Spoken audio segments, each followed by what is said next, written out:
cover the doorway as they start to defuse. Pengu goes for one on the young. Can he go the second? Mid, what are you doing? What just happened? Why are you sprinting, Bio? Hungry. He gets the egg. Oh, he's like Moringa, are you ready for this? Oh. Yes! Bango, are you kidding me? Why am I so much better than you? God damn!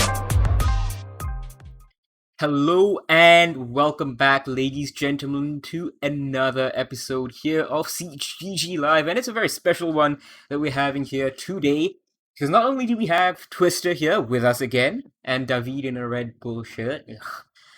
This is the preview of the Berlin Major, and I am so excited. Twister, you've just come back from Gamers 8. You saw one of the Berlin Major teams, Damwon Kia there. How was the whole experience as your first desk analyst? My first desk analyst was really great, actually. I had the opportunity to talk about the game. I had the opportunity to talk about everything that I most love in this game. And I have the opportunity to talk shit about other teams. So it was a really good situation.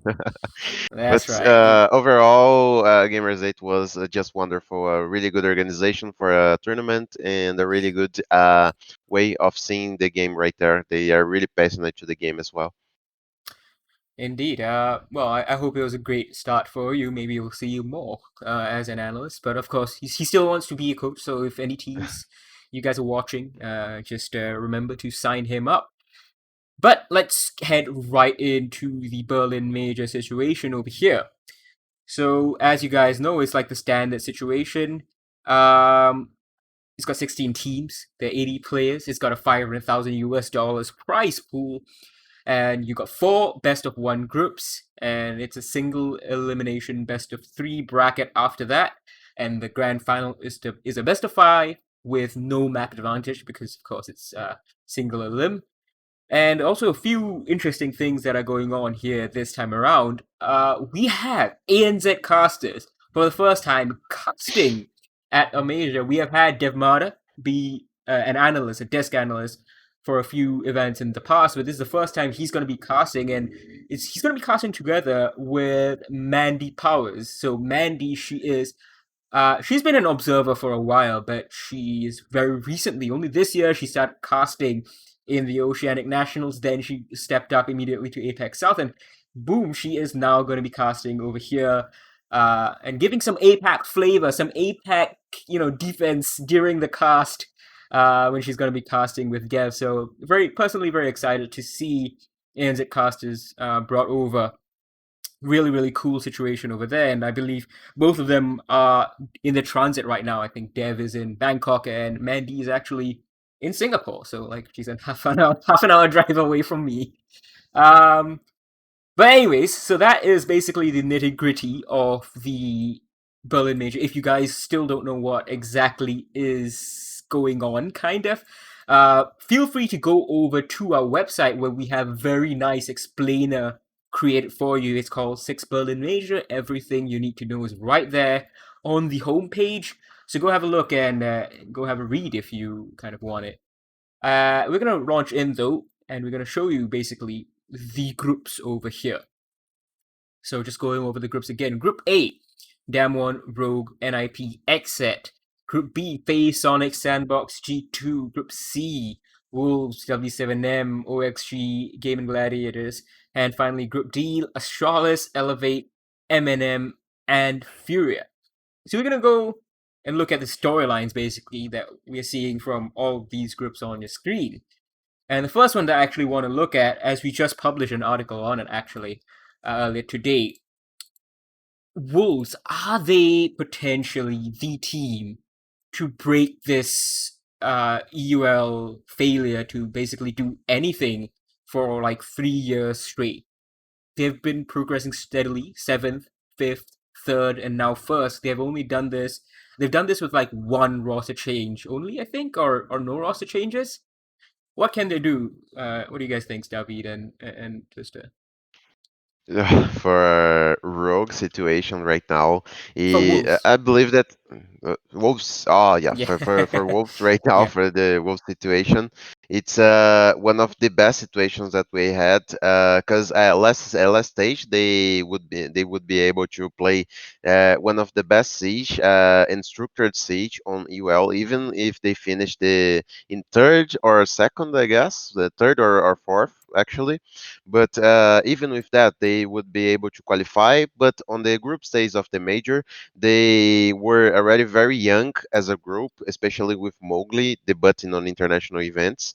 But for this event specifically, I think they already have the experience that they need. They already have the group as they need. But I've talked about Rogue because I really think that Rogue may be this thing to break the UL the UL situation.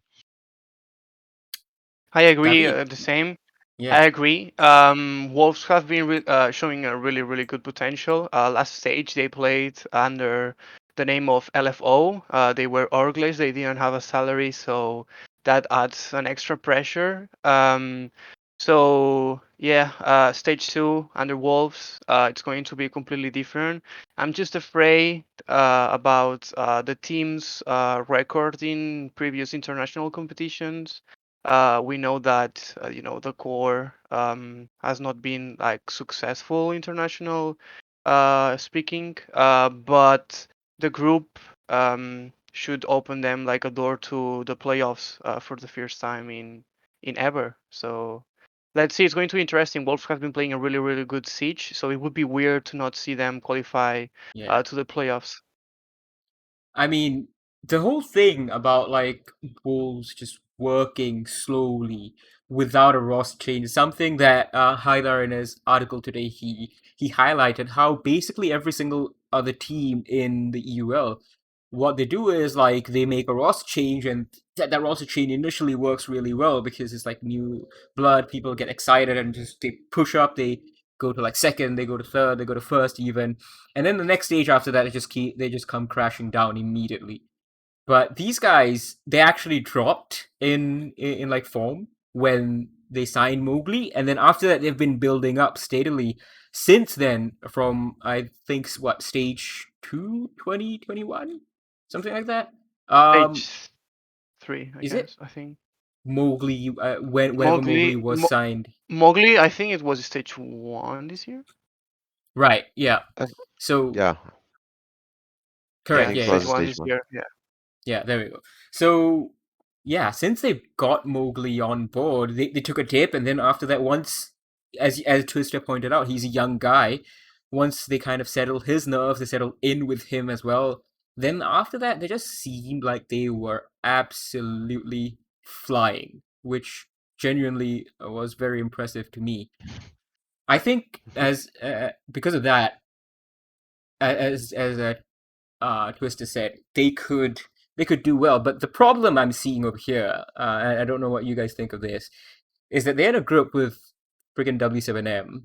They're in a group with OXG, and Exactly. like just those two teams. I don't know, man. They look stronger just because they're from Brazil and NA.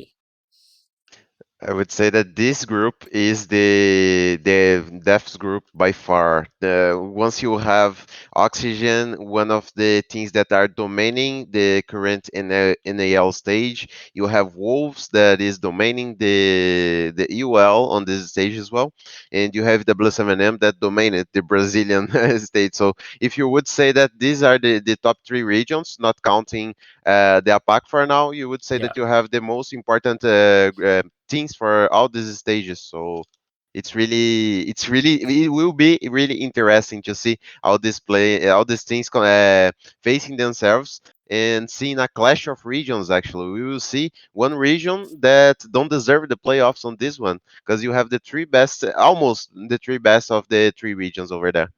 yeah, Yeah, pretty much. because yeah, like remember, Oxygen Esports were the first NA team to get the Berlin Major spot. WSNM the same for not actually the same because there's Copa League seats, but they finished in first place.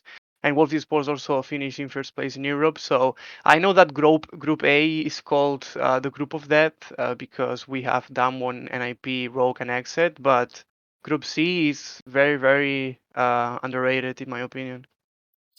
Yeah, it's been crazy because like The question is like, as Twister said, one of these teams. It's like you'll say like three of these teams, and I don't want to say anything about Game and Gladiators, but because we don't know for sure, which is why they've been excluded. It's not that we are underrating them; we think that they're bad. It's just we have seen, as David and Twister pointed out, Wolves #1 in EU, OXG first to qualify, W7M #1, BR6. This is a very tough group, and whoever's gonna not make it is going to feel a little bit hard done by, because they'll think like, well, if I made it to the playoffs, I could have gone far, maybe based on whoever I face, etc. etc. etc. So, yeah, it's just it's gonna be a little bit tough for that, and we'll see whoever misses out how to recover from it, because as we've talked about in the past, after this major is like a transfer window,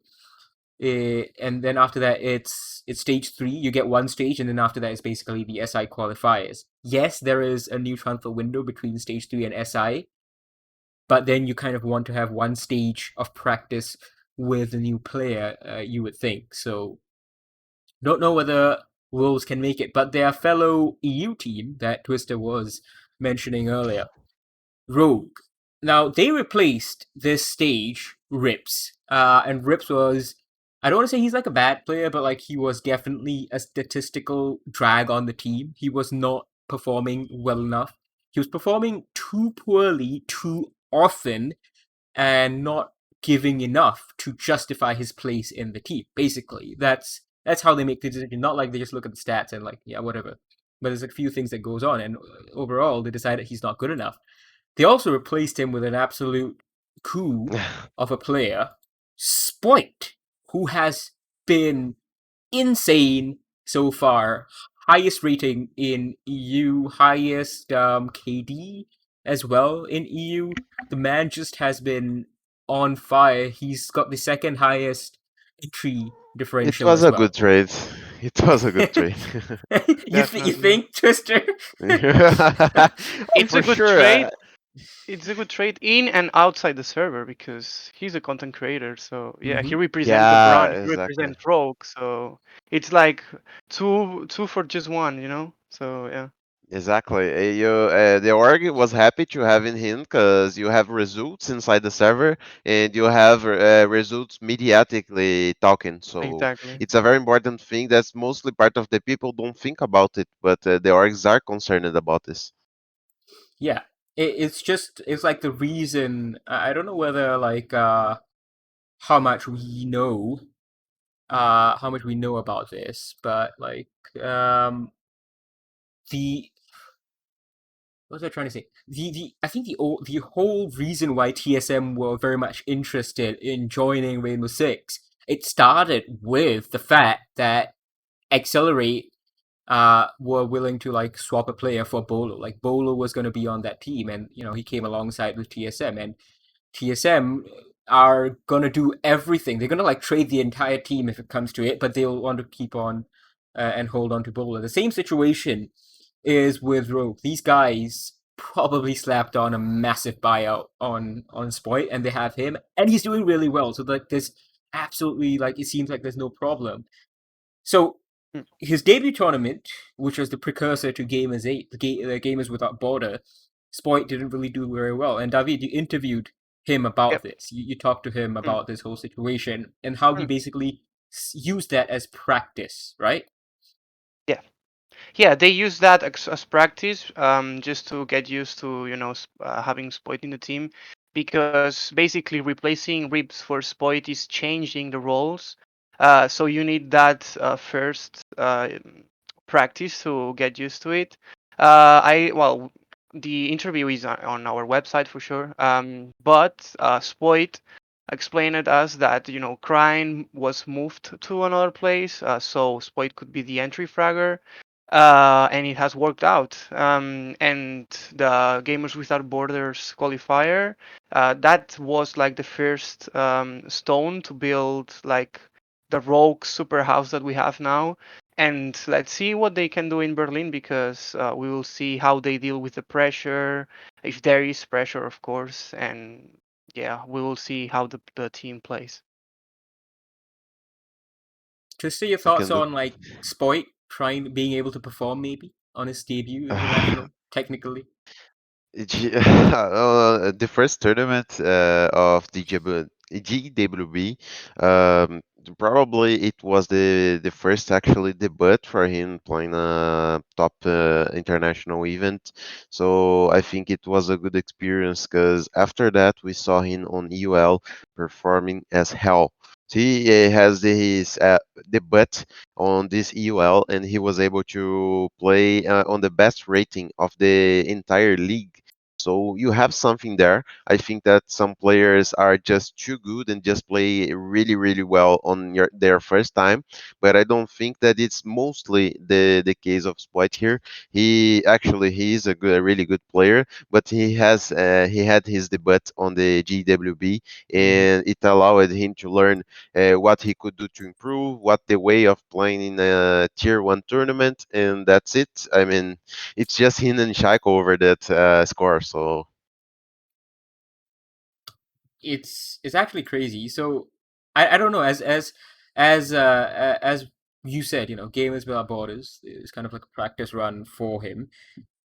The pressure will be on, but he seems to have like matched the pressure, and he is, as both of you guys have pointed out very very obviously, the roles have changed from in the rest of the team, which has also allowed the rest of the team to step up, and it's also allowed Spoit to basically just fill in the niche. Like, first, if like some you have experience with this with fantasy, right? Like this young guy yeah. comes in who's extremely good at gunning.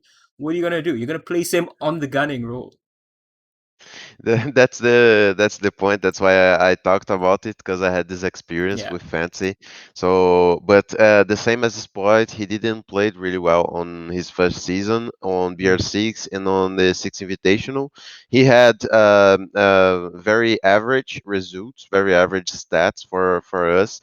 On some points, he were nervous of doing some stuff. He were not thinking correctly on what he could do, but look at him right now. He just needed some time. He just needed some experience. He just needed to be well instructed. And right now, I think he's one of the best in the world. And if you have a guy like this, if you have a frag power potential like this, you put him in the frag hole, you put him on the entry fragger, and you just make your team cover the needs of these players, and most part of the times it works, just like it happened with what was the player, just like it happened to Spoit Yeah. and even through Muzi when he joined NIP. Yeah, it's looking good for them, but I think what's not looking good, and David, feel free to chime in here as well, because I know you have a couple of thoughts on this.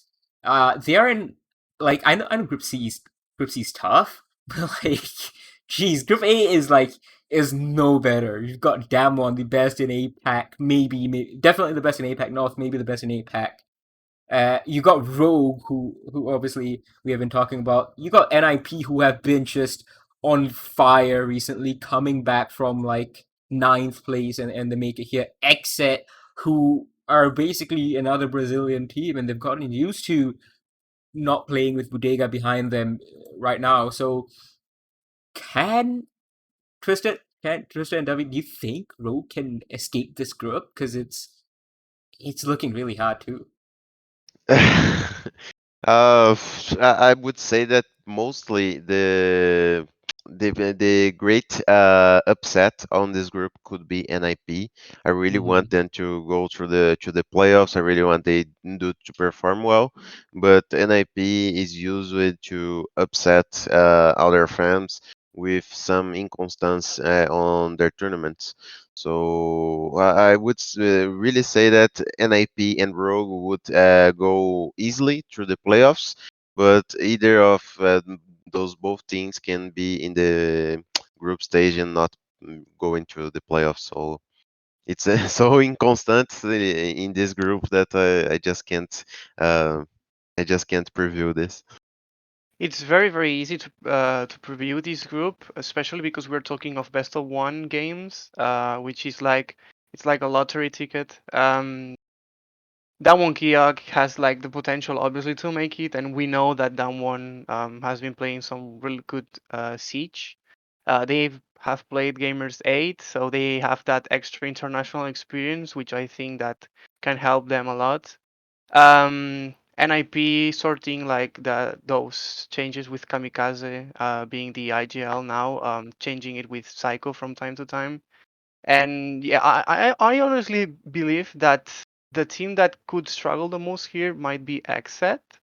Um, Basically because I feel like the other teams have been evolving, and XSET, I'm not that sure about that. But still, I think that it's anyone's game here. It's anyone's game, definitely. Rogue making it through, yeah, but I would say the same for anyone here. So, Yeah, as Twister said, no one can predict this one. it's gonna be crazy. I think it's gonna be super explosive, and I love that we are starting off with Damwon versus Pro. That's gonna be one of the Yeah. curtain raisers. The other one's Elevate versus Eminem, but I think most people are gonna have their eyes on this Group A clash because it's absolutely nuts. But you know, Rogue alongside them, another European team that qualified. It's in Group B, and G2 Esports, as we mentioned with like NIP. NIP made that insane comeback. So did G2 Esports over in UL. They had 3 points after 5 play days, right? Let's get. Like Yeah. yeah, like Yep. 3 points after 5 games. That is more than half the season of the stage over, and they just turned it on in that second half, starting with like Poland, I think, and just win after win after win. Just superb stuff, and just about made it there. Uh, they were quarterfinalists inside of in the Charlotte Major, and arguably you can say if they were a little bit more disciplined, they had a little bit more basics improvement. Like just simple stuff. They could have beaten Liquid and they could have made it to the semifinals even. But at Charlotte, the only reason they made it to the quarterfinals was because they beat a fellow European team twice. They didn't beat the non-European teams. They beat Heroic twice, and they made it in. This super team is in a group with FaZe, Sandbox, and Sonics. Can they really live up to their on-paper reputation? I think we can say in this group everything can happen. This, in my opinion, is the second most difficult group right now because you have a FaZe Clan that just won the Copa Elite 6. You have Sonics that just made the second spot in NAL and have a player that is actually retiring. So I don't think they are playing on pressure on this tournament. And you have Sandbox that had the second best performance in Apac North, and they just beat Diamond that didn't lost any game with their aggressive and maybe crazy play style. That's very interesting to see. So I think G2 may find trouble to recover from the situations on both of the three matches because it's pretty different, three different play styles that they are not able to just find out how to deal with that situation. Really want to G2 to go through this with FaZe Clan because they have Alamo there. It's a good friend and a very good person, but I think they are in a bad situation right now. David, thoughts? I honestly believe that G2 are going to make it through and qualify for the playoffs, honestly. Because if they like, I was talking to Loki, and they actually are like feeling like there's no pressure. This is like almost like a reward because they were, as you said, Shikar, they had 3 points after just 5 games, and they actually made a comeback, and now they have this reward to play in a major where in other conditions they wouldn't have managed to qualify. So now if they actually play with no pressure at all, and they try to Shaz is also leaving. If they try to, make actually a really good game tournament for Shaz, I think that something good can come out from here. So definitely, yes, I see them making it through.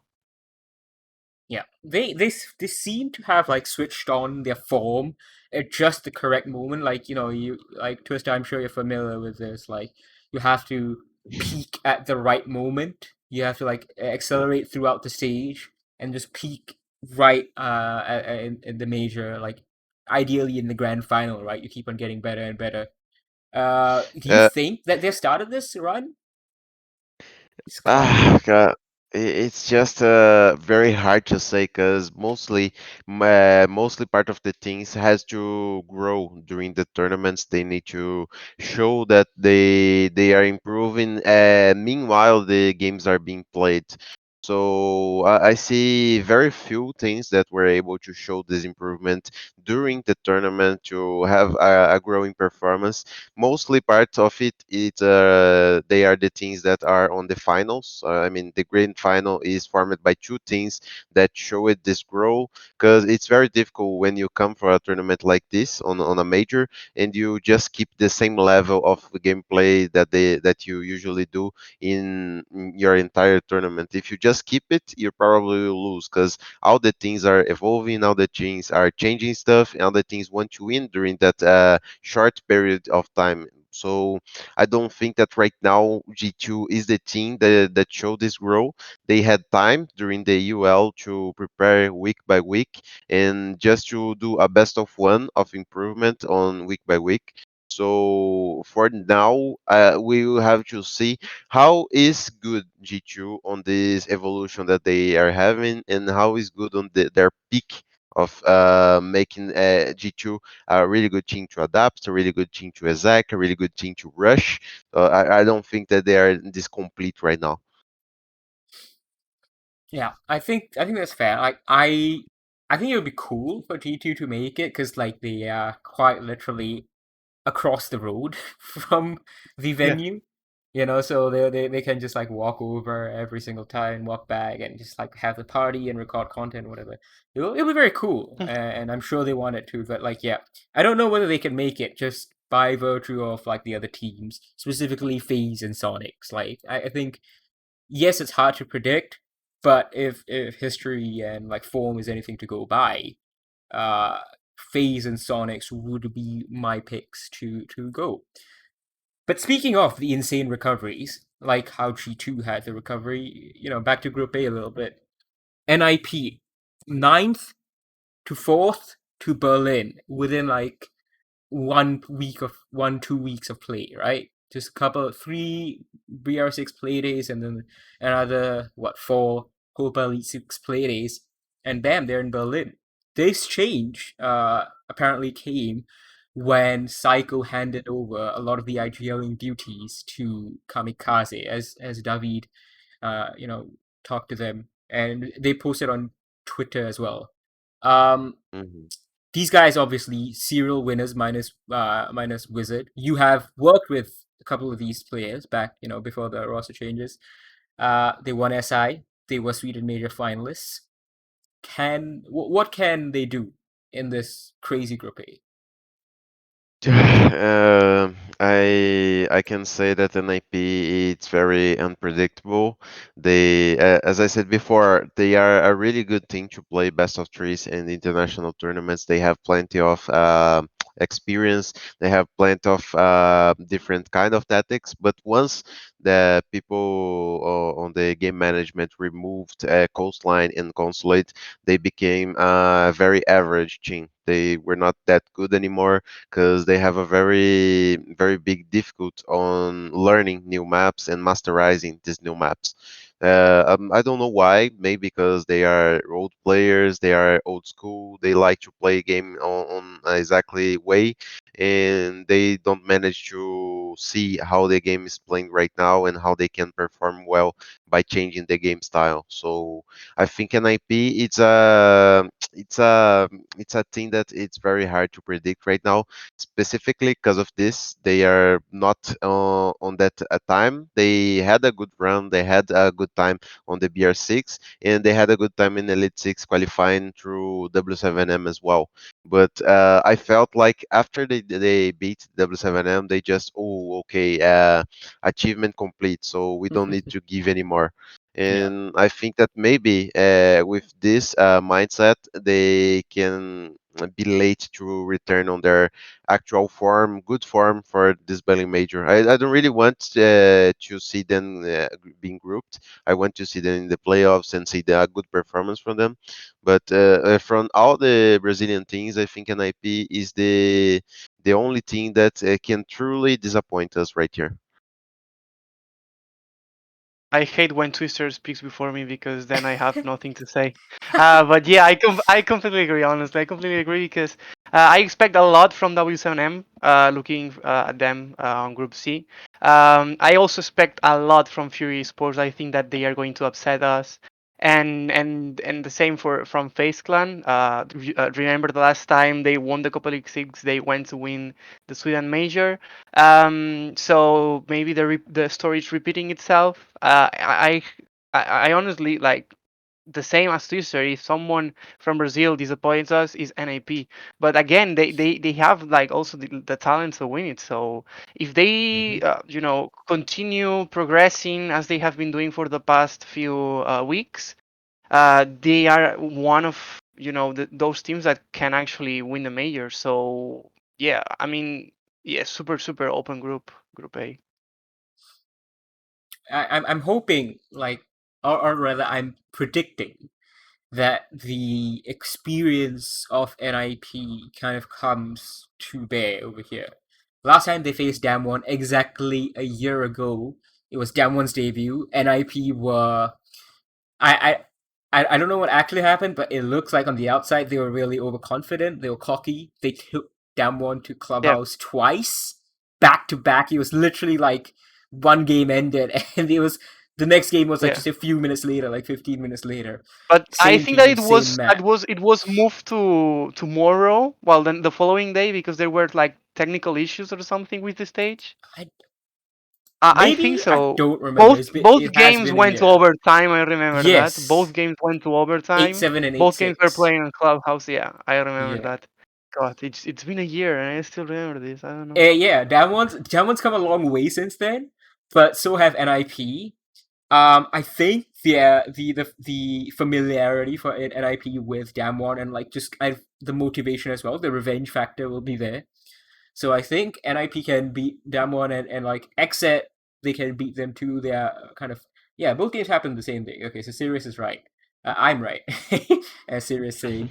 Um, yeah, it was like 15-20 minutes between the games, but I think NIP can make it just because of the vast amount of experience. SI winners, even in like a yo-yo situation in 2021, towards the end of it, they're still qualified for the grand final in Sweden. Yeah, my pick would be NIP, but it's hard to say as we have made very clear so far. Yeah. Talking of storylines in Group A, Mm-hmm. NIP and Rogue faced in the Sweden Major in the semifinals. So Oh there's yes, that that's as right. well. Fro Although gonna have that. from Yeah, that roster, we only had Cryan and Leon Gitz remaining yeah, and because Neepy as the coach, I guess. yeah, for sure, Oh, yeah. we got Drip in Um, here. yeah. Hello. Huh? We got Drip, Beast Coast, former Beast Coast player, now former Beast Coast player, Drip. Ah, okay, Uh, cool. he's saying that Rogue's the worst team in Group A.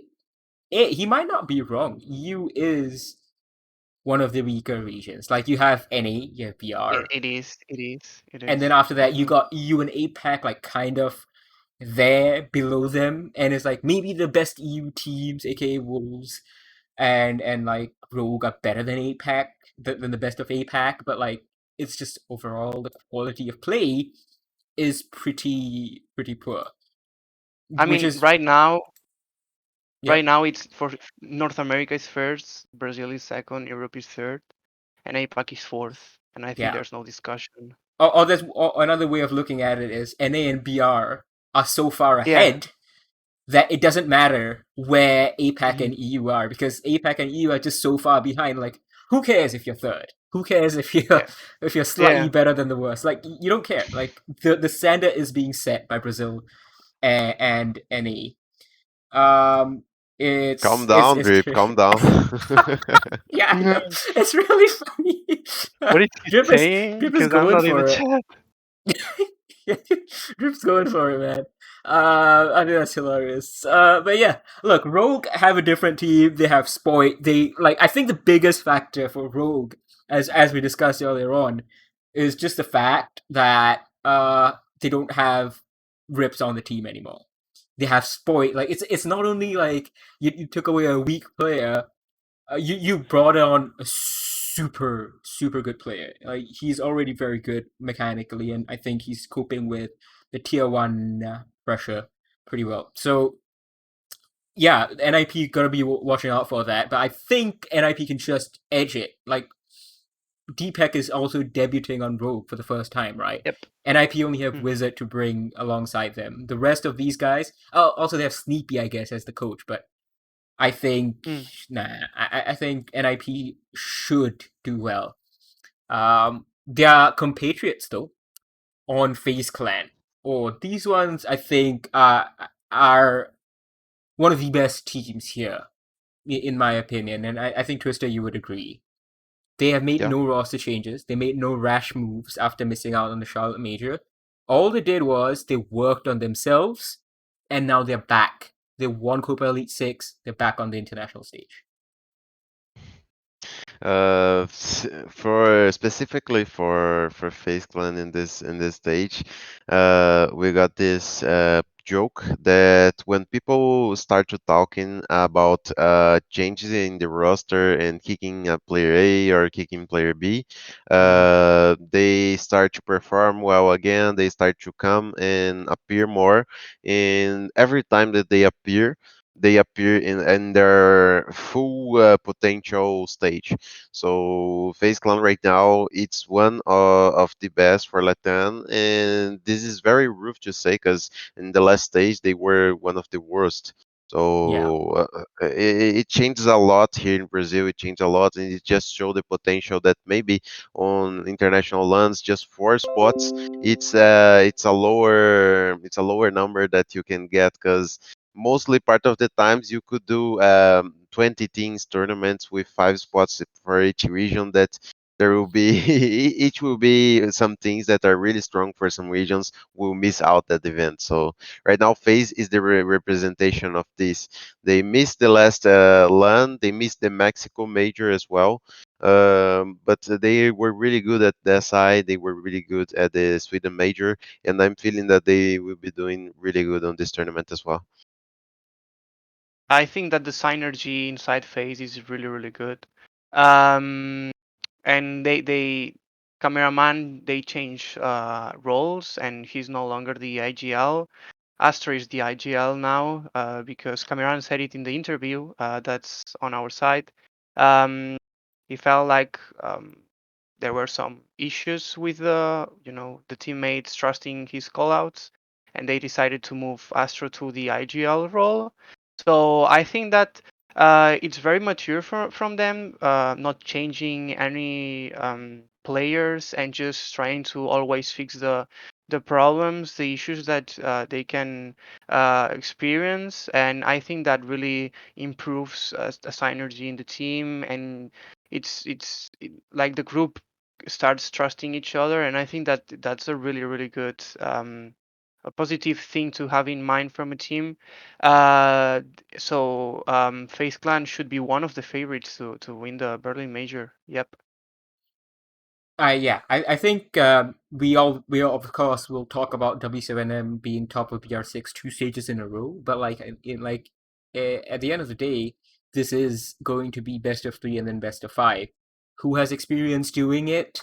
It's FaZe. They have just FaZe Clan. won in Copa Elite 6, and they've won very recently, just 6 months ago, in Sweden. And like Sweden, the individual performances as well was so on point. You talk about how good their chemistry is, and we also have to, if you're going to talk about that, we also have to talk about how good like their clutch ability is and just the fragging firepower. Soul, Cyber, insane, and this is like not even talking about like the OG killer that is Astro. These 3 people are are nuts in terms of gun skill, and obviously we know that Brazil are some of the best when it comes to just being like shooting people. So just that plus like strats, which I think FaZe are okay with. David, I believe cameraman said in this interview that they are perfectly okay with Ramalho and they didn't really feel the impact of the departure of Yeah. Dark, which some people might have been worried about. But uh, do you think that that's No, like they something to be they worried about? haven't they haven't been worried at all. Like Cameron was like very, yeah, okay, he left, but that's it. Like Mm. Ramalho has been doing a really good job as both coach and analyst. So if that works, then good for the team. Like really, really good. They have been able to adapt to the new system, and good for them, honestly. Yep, that's what cameraman said. So yeah. Yeah. So I don't know. Look out for FaZe is basically the situation. There is there is very good reason to believe that they are they're basically having the same progression that they did in stage three. You know, they kind of had a sketchy stage two back then last year. They after that just bounced back with straight three. They won Copa Elite six. Correct me if I'm wrong, Twister. That stage as well. Mm, yeah, Or I think that's stage well. yeah, so they won Copa Elite Six that stage as well, and they absolutely bossed the competition in Sweden. I think there's a very very good chance that we're gonna see the same thing happening. It's looking very similar, and they've got it. I think I don't want to say it's it's like a super easy group just in general, but like FaZe I think stand out in Group B as by far the best team over there as one of the tournament favorites, of course. But Yeah. you know, we also have to talk about the other two Brazilian teams. Your former team, Furia, and of course W7M, who won BR6 twice in a row with like some crazy like win streaks. W, correct me if I'm wrong. Like they've been just setting the records again and again. They don't Yeah, have that visa was issues this time around. No visa issues for both these teams. The full Brazilian squads, they're both going to be there for both Mhm. the teams. What? Yeah. How much of a potential? How much potential do they have? WSNM, like the potential is like honestly, like Charlotte's loss was not seeing the Fury Uh, the Brazilian teams in America, because I think that would have changed it all. They were well, the ping issues basically killed their hopes. We saw that there were like some, controversies and all that stuff. But now that they are here, I hope that they use that not anger, but that um, those Energy. yeah, exactly. That to use that memory, or yeah, to improve their performances and try to prove what they couldn't prove in Charlotte, because I think it was a bit unfair for them. It is what it is. At least they got to travel, unlike Elevate, and they were offered that option. But now I'm not sure if Fury have already traveled, but WSNM is already in Berlin. So Yeah, they uh, traveled.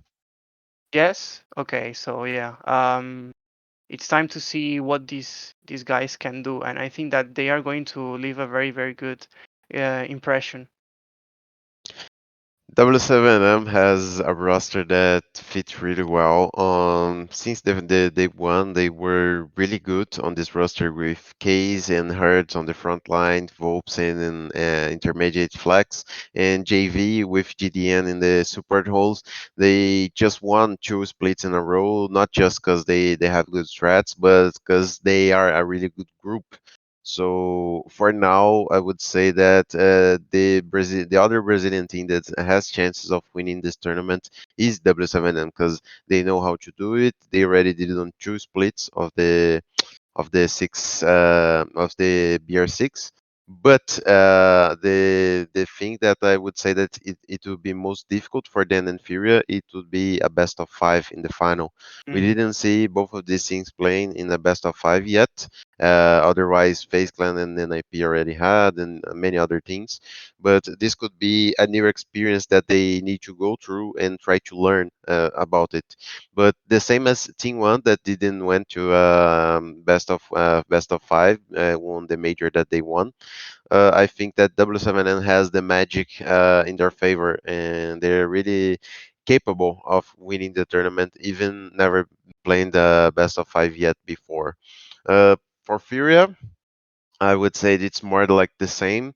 When I built this exactly roster, I built them to be too powerful roster that just are able to do anything with Miracle and Handy in the backside of the team to secure, just like doing clutches, just holding some holes in the tactics that may be. They are very intelligent people. They are very intelligent players that just can play smart or can play aggressive the exactly same way with the same performance. And on the front side of the team, you have Fantasy with Stroker to do some craziness and to do some aggressions that I never see in any other team with this mix and this chemistry between them. And you have Rare in the middle of everything just to keep the team together as a perfect captain and perfect IGL. So I think that right now one of the most complete rosters that are in Brazil is Furia. Miracle told me that they are making some role changes. Hmm. We're going back to hard support, and Handy being like the intermediate again. So I'm yeah, really curious we to see this actually. yeah What is we'll your Because see. opinion Hair, of this, Twister? Because like you literally coach them. I'm Yeah, very yeah, curious that's to why see I what said you it. think. Yeah.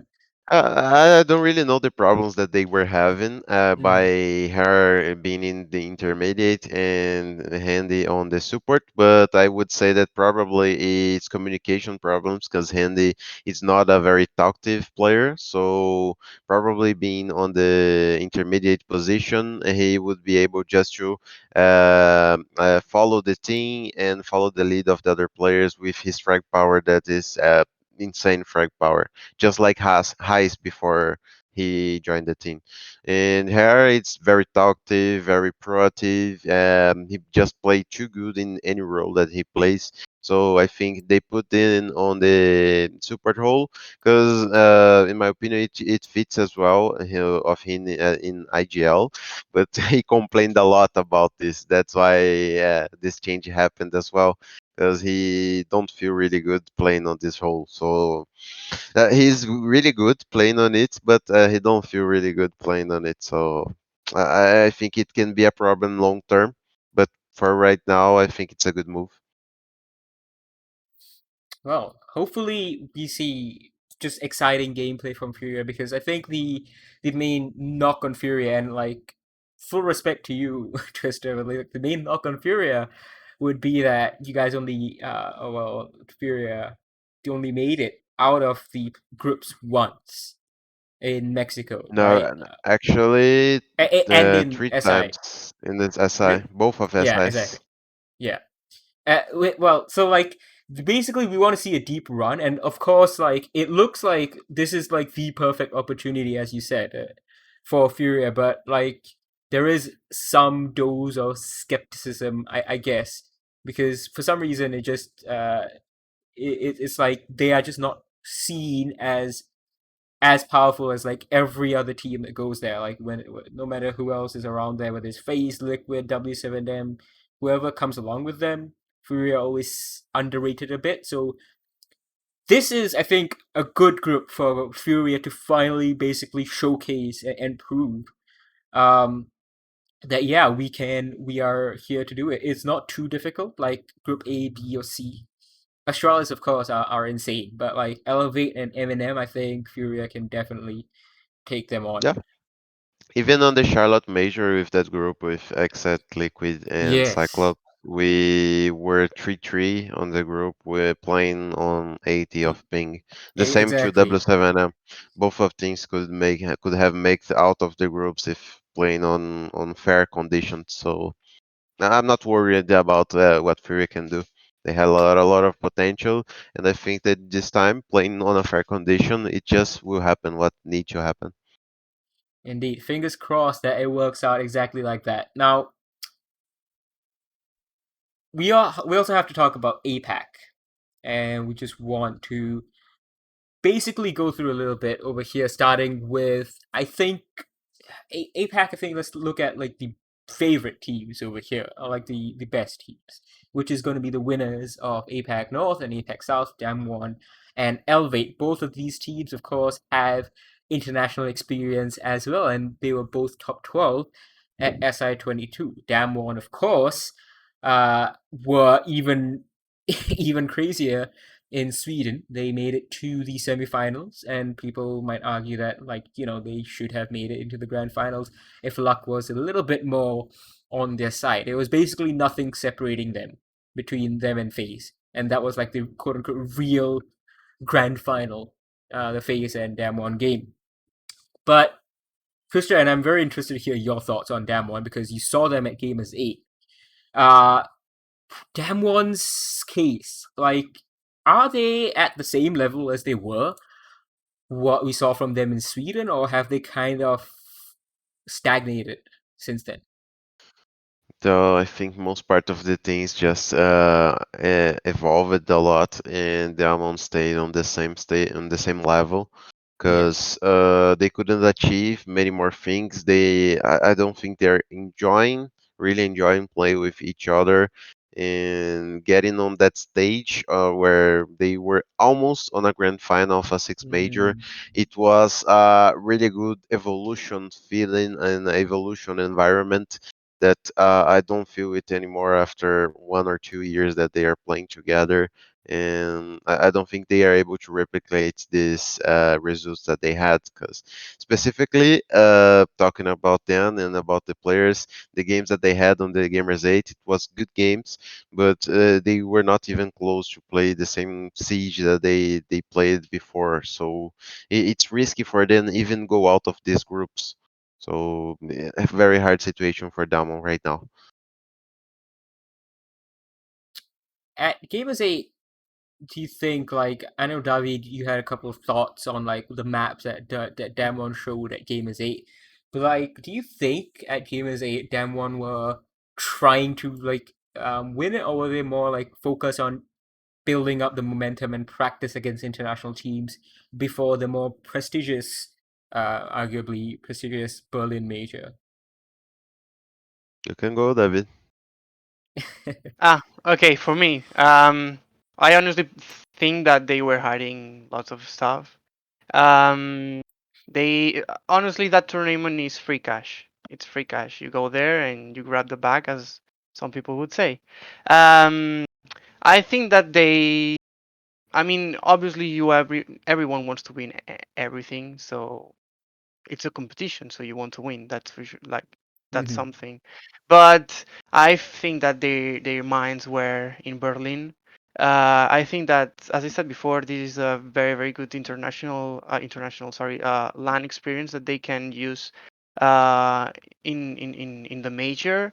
And again, they played against Space Station and Team Liquid. I think that maybe they were pushed to the limit against Space Station Gaming. They did a good job with the funky bands, let's say. And then against Team Liquid, I think that they didn't have to show anything special because they went to Bila. Bila is one of the is that one's best map, and they have played it 6 times in Korea. They didn't show anything special compared to those 6 games, and the other games were Skyscraper and I don't remember the other one. Um, they didn't show Skyscraper any. and maybe Oregon.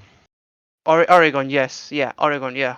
Oregon, that one won 7-1, and they had a really good performance. I remember the defensive ban was Kait, which pushed Rin to play Thunderbird when defending the basement.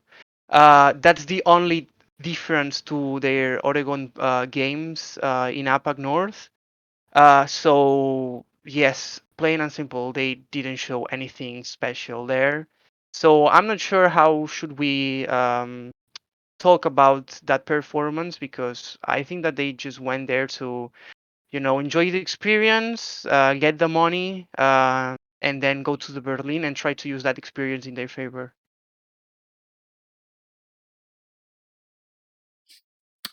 I don't know, man. Yeah, like I want to have hope in Damwon, given what they did in Sweden, but it just seems like there's a little bit lacking. I remember a comment in Super's AMA when they're talking about Damwon at SI, and he was like, Damwon are like a very predictable team. You can you can basically see what they're gonna do, and they do it exactly like what you predict, and that's when they start struggling. I don't know if that's like a fair assessment, but like I would assume Super knows what he's talking about, given that he did defeat Damwon 2-0 at SI. Yeah. I Yeah, mean, yeah. they play very structured way, so Yeah, I agree. Well, but on the other hand, Elevate, I guess these guys have, I guess, something to prove. They missed out on Charlotte through really no fault of their own, and they are the best team in Apex South. They play a lot more fast and loose. They're very aggressive. They love their DMRs on defense. The only knock on them is they'll have two international debutants, Mr. Punch and Mark, that are going to be going with them into the Berlin Major. Now, the last time out at SI, when they were top 12, their entire team was debuting internationally.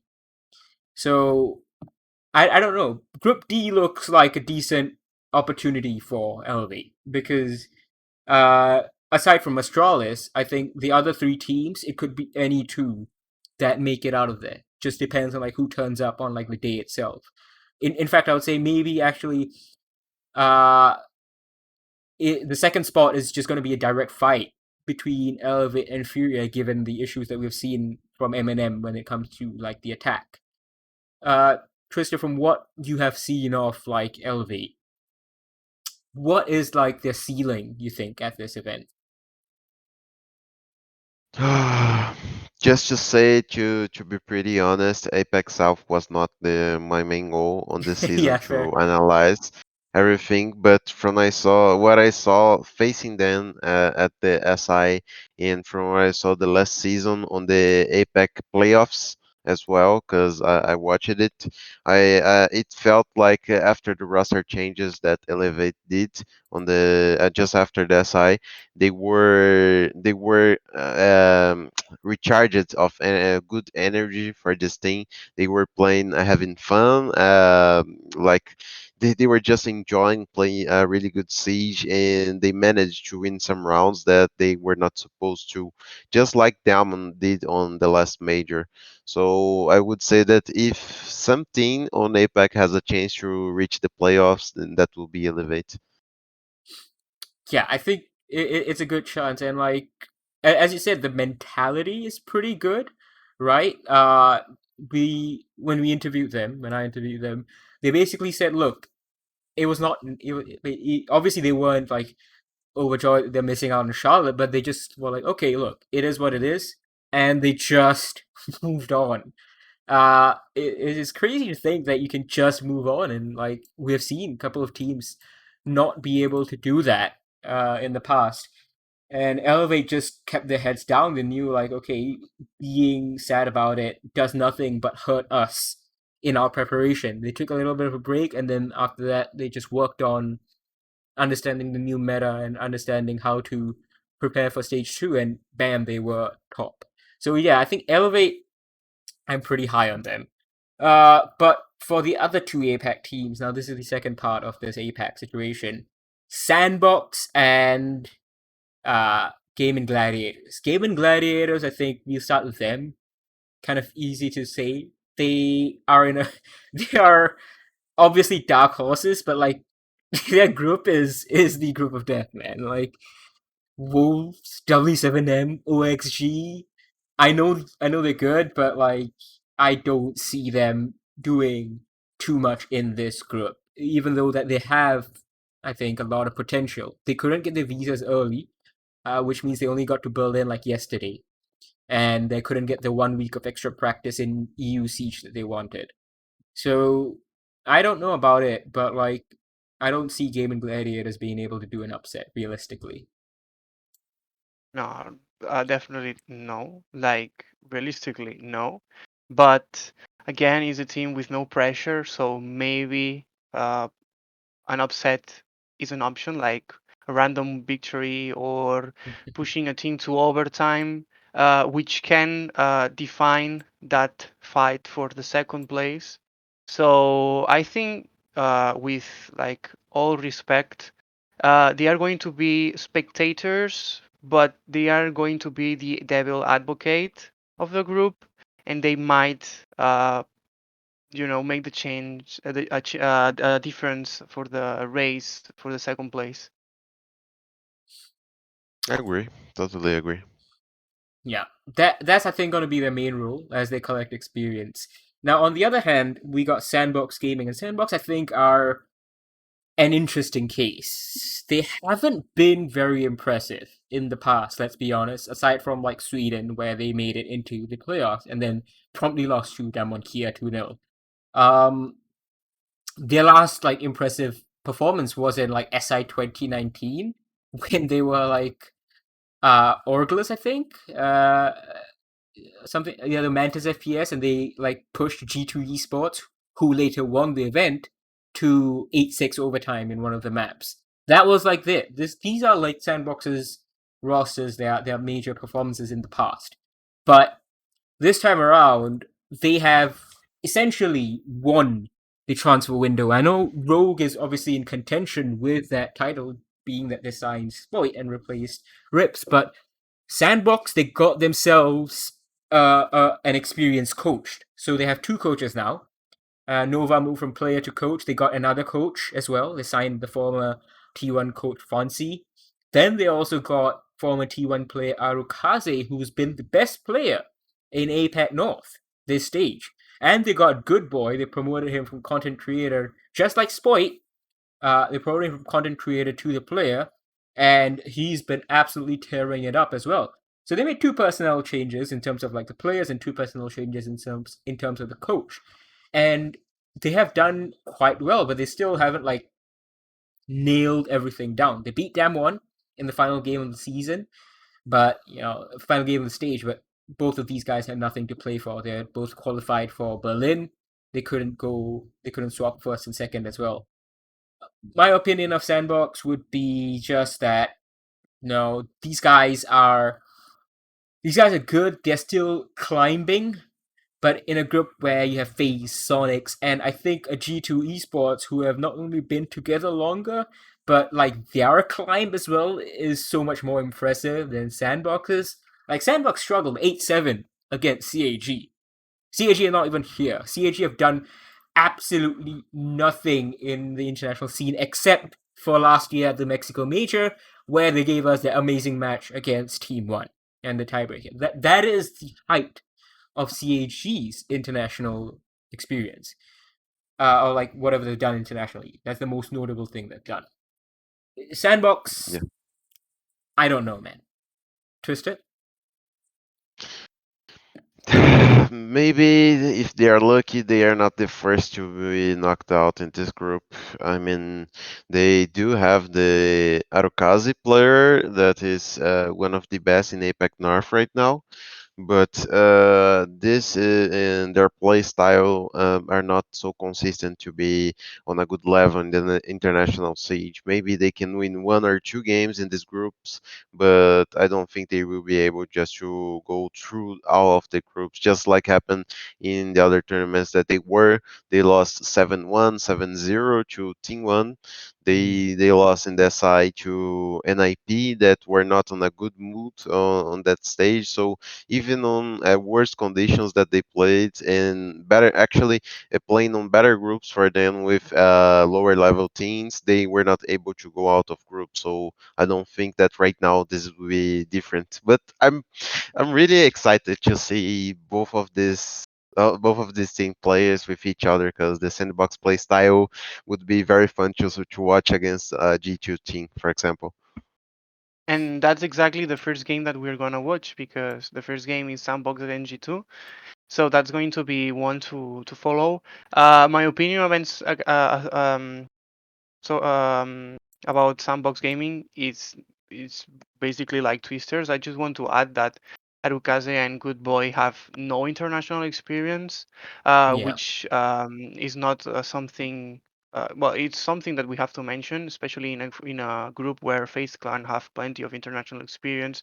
G2 Esports has plenty of international experience too. Sonics, the same. They didn't miss out on any international event last year. They played the Six Invitational. So honestly, Sandbox are the favorites to finish in fourth place. But as Twisters say, they have the potential to win one or two games, and who knows, maybe they actually qualify for the playoffs. It would be a huge upset, though. Yeah, because them qualifying would mean that either a FaZe, Sonics, or G2 miss out, and now G2, of Mm. course, are like they might miss out anyway because their the initial start to the stage wasn't that good.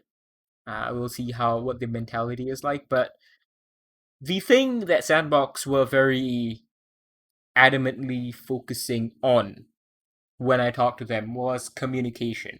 And Twister, like, obviously we don't need to tell you how important clean communication is because as we've seen so much for like teams like G2, in fact, when you get the basics right, that is more valuable than getting the high level strategies, than knowing high level strategies. If you know the strategies but you can't do it, then what's the point? If if you are a good coach these days, the first thing that you do when you join a team is to observe the communication and see how the team talk to each other, if they talk to each other, and what they need most to talk with each other. So on this case specifically, I would say that a good communication and a good condition of the people between the team can communicate themselves.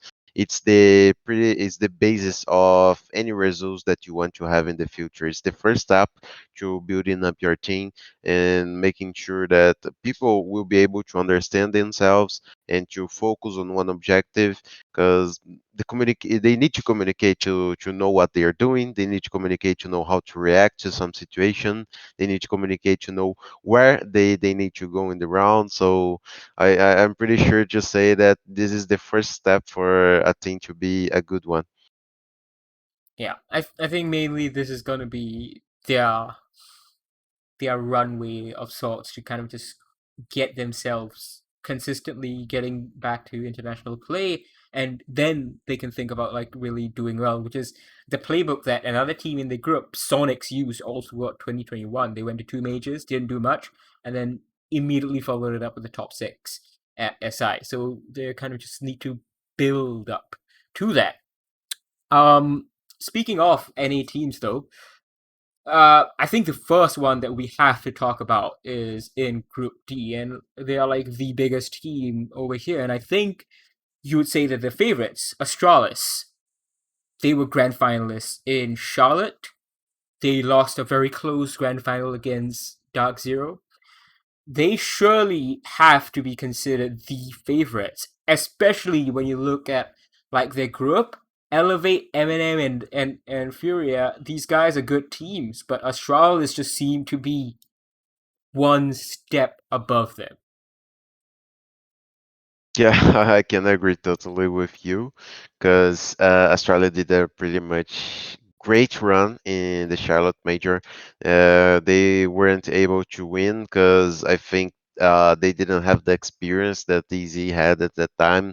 And as I spoke before, DZ showed that's growing during all the tournament, and that final was just the final step for them to make sure that that growing meant something for them.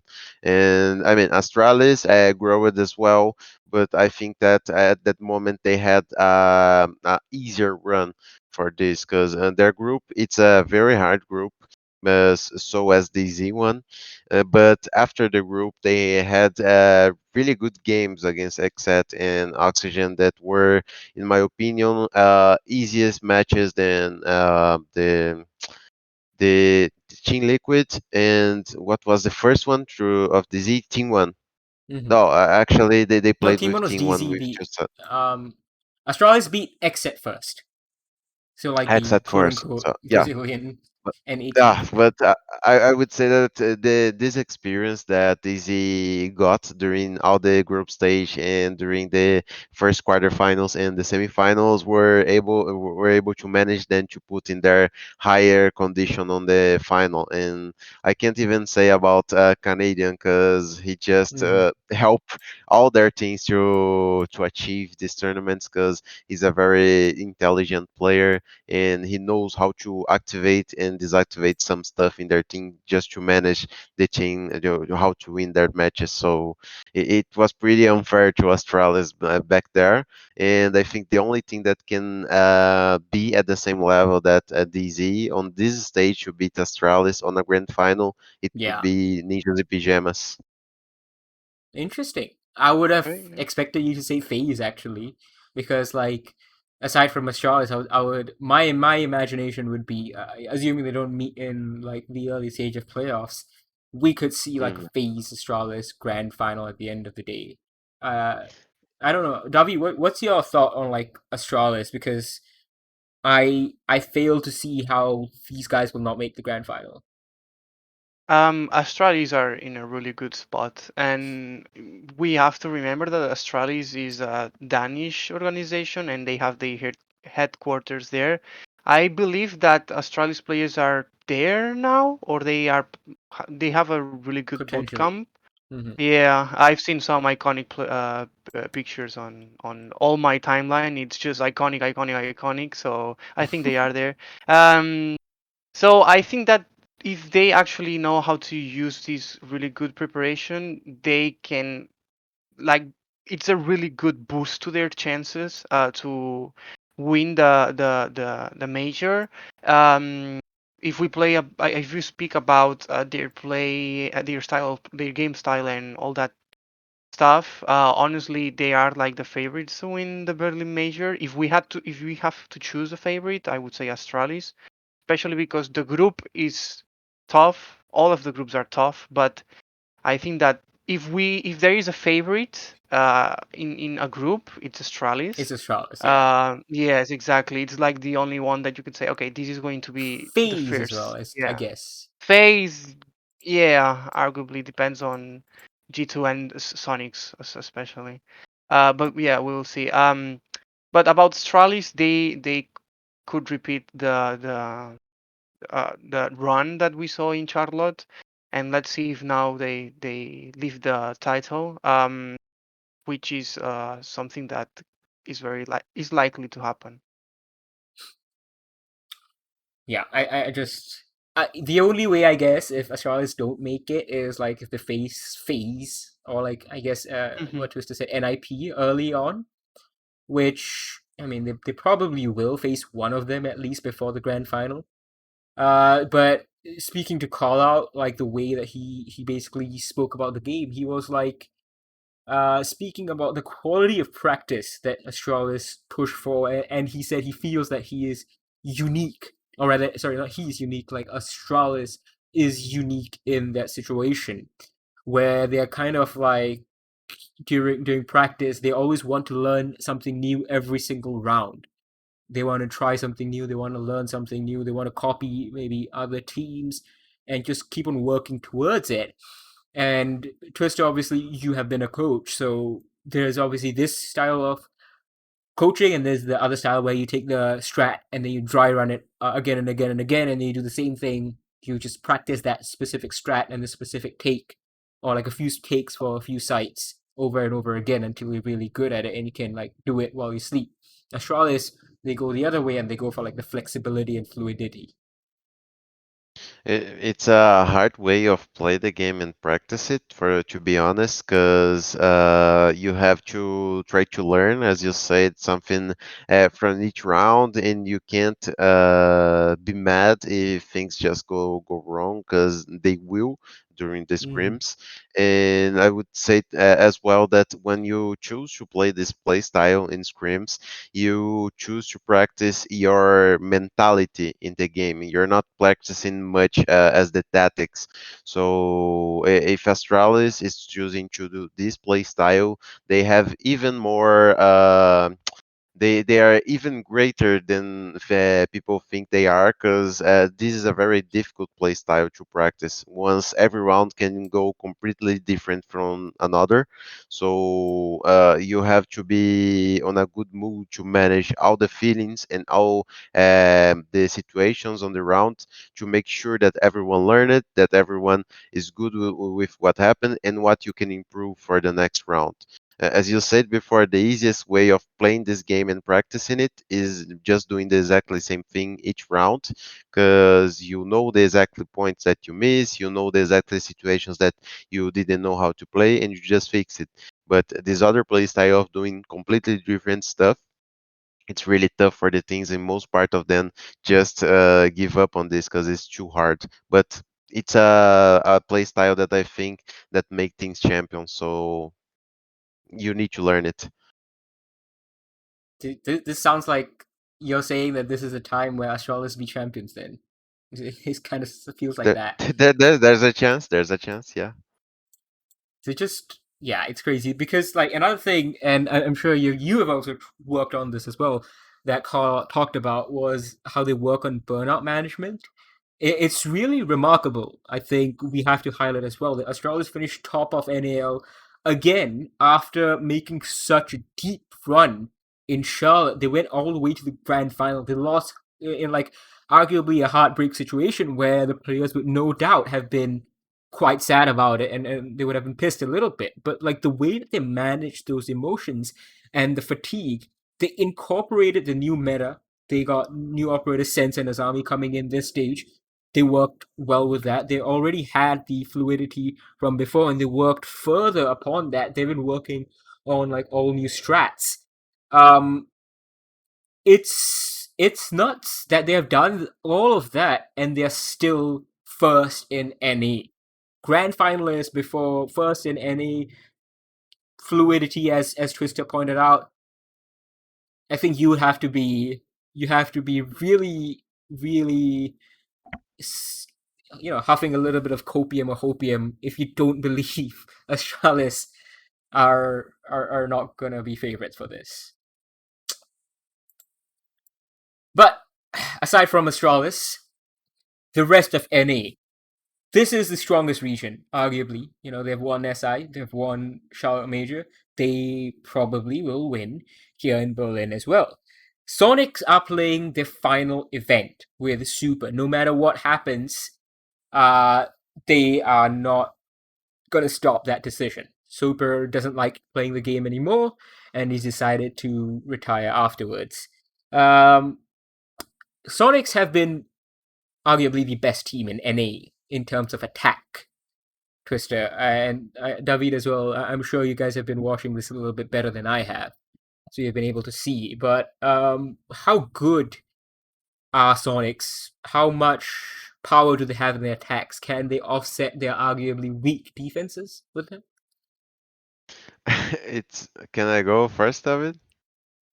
Yeah, sure.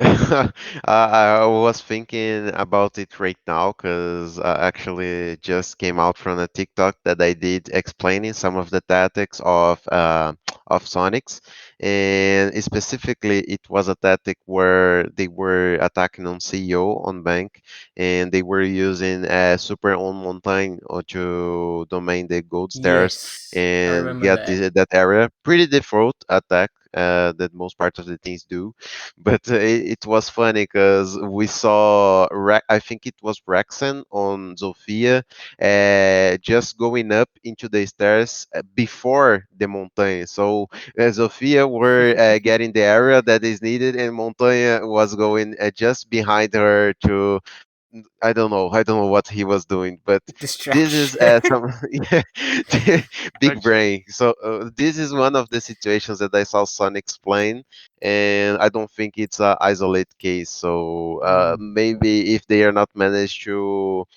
fix these little mistakes of synchrony, just like this one, they will not be able just to finalize rounds against a team like FaZe Clan or even Sandbox on their fast pushes.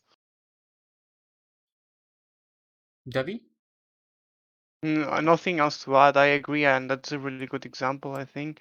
Yeah, nothing really to add, honestly. So like, I don't know. Sonics are an interesting case. I think people have also criticized them for, I think, just having like inconsistent player performances. I believe, like, you obviously have Kanzen and Grixer who are really good, and Super, who makes up for his statistical drop. Like, he doesn't get the high rating, he doesn't get the kills always, but he gets like the team working together. And he said that, because he's more of a lower energy person compared to the rest, he's the one who's calming them down during the match. But I think the main people that the main guys that they have like been criticizing is is Rexen and Yeti, and Rexen not really so much, but more so Yeti. They've been saying like, okay, Yeti's not been performing that well, which is why, while they are doing well in NA, internationally they probably don't have the legs to sustain a title challenge. I don't know, David. What are your thoughts on like watching them play a little bit more than I have? Sorry, you got cut for a second. Can you repeat the Oh, question? I was just saying, basically, what are your thoughts on like Sonics? Are there players a bit too inconsistent in performance, specifically like Yeti and Rexen? Because sometimes they play well, but other times they just Hmm. don't turn up. Yeah, especially with Yeti, but it's hard to tell because with Super leaving the team next stage, I don't know how have been Yeti and Super working together. We might see, you know, big. We don't. I mean, we don't know the replacement yet for Sonics, but there is a name that sounds a lot. Yeah. We have seen the Uh, reports. Uh, yeah, we have seen the reports. I guess that Yeti is going to take over Super's in-game role. Probably, I yeah. think that's my opinion, probably, yeah. So, we will see how he fits that role. Because I think that Super said that they are not gonna make any other changes other than him leaving Sonics. Um, about inconsistency, yes, definitely. Especially with Yeti and Rexen. Um, but yeah, I think that maybe they have been trying some things just to, think about stage three. But that's just my opinion, honestly. Yeah. So I think it's possible that they string together performances just for the major, because once you get to the playoffs, which I think they are capable of getting, they've been pretty good in best of one. So once you get to the playoffs, it's technically only 3 games that you need to perform in, right? It's a maximum of 11 maps. Obviously, if you go all the way, and it's like not just, but it's like doable. Mhm. I think if you're in form, if you're just feeling good that weekend from Friday to Sunday, you can do it. So Sonics obviously won NAL, the best team in NA from 2021. We don't know what's going to happen now. The other side, we have Exit just above them in Group A. I think the main thing for them is just looking to equal their quarterfinals performance from Charlotte Major, because once you get out of Group A, which is going to be a tough ask, you are pretty much done. You have pretty much done well, and they also have to like do it with Vivus behind them, and Vivus has only been there for 4 of the games this stage, because of Bodega's suspension.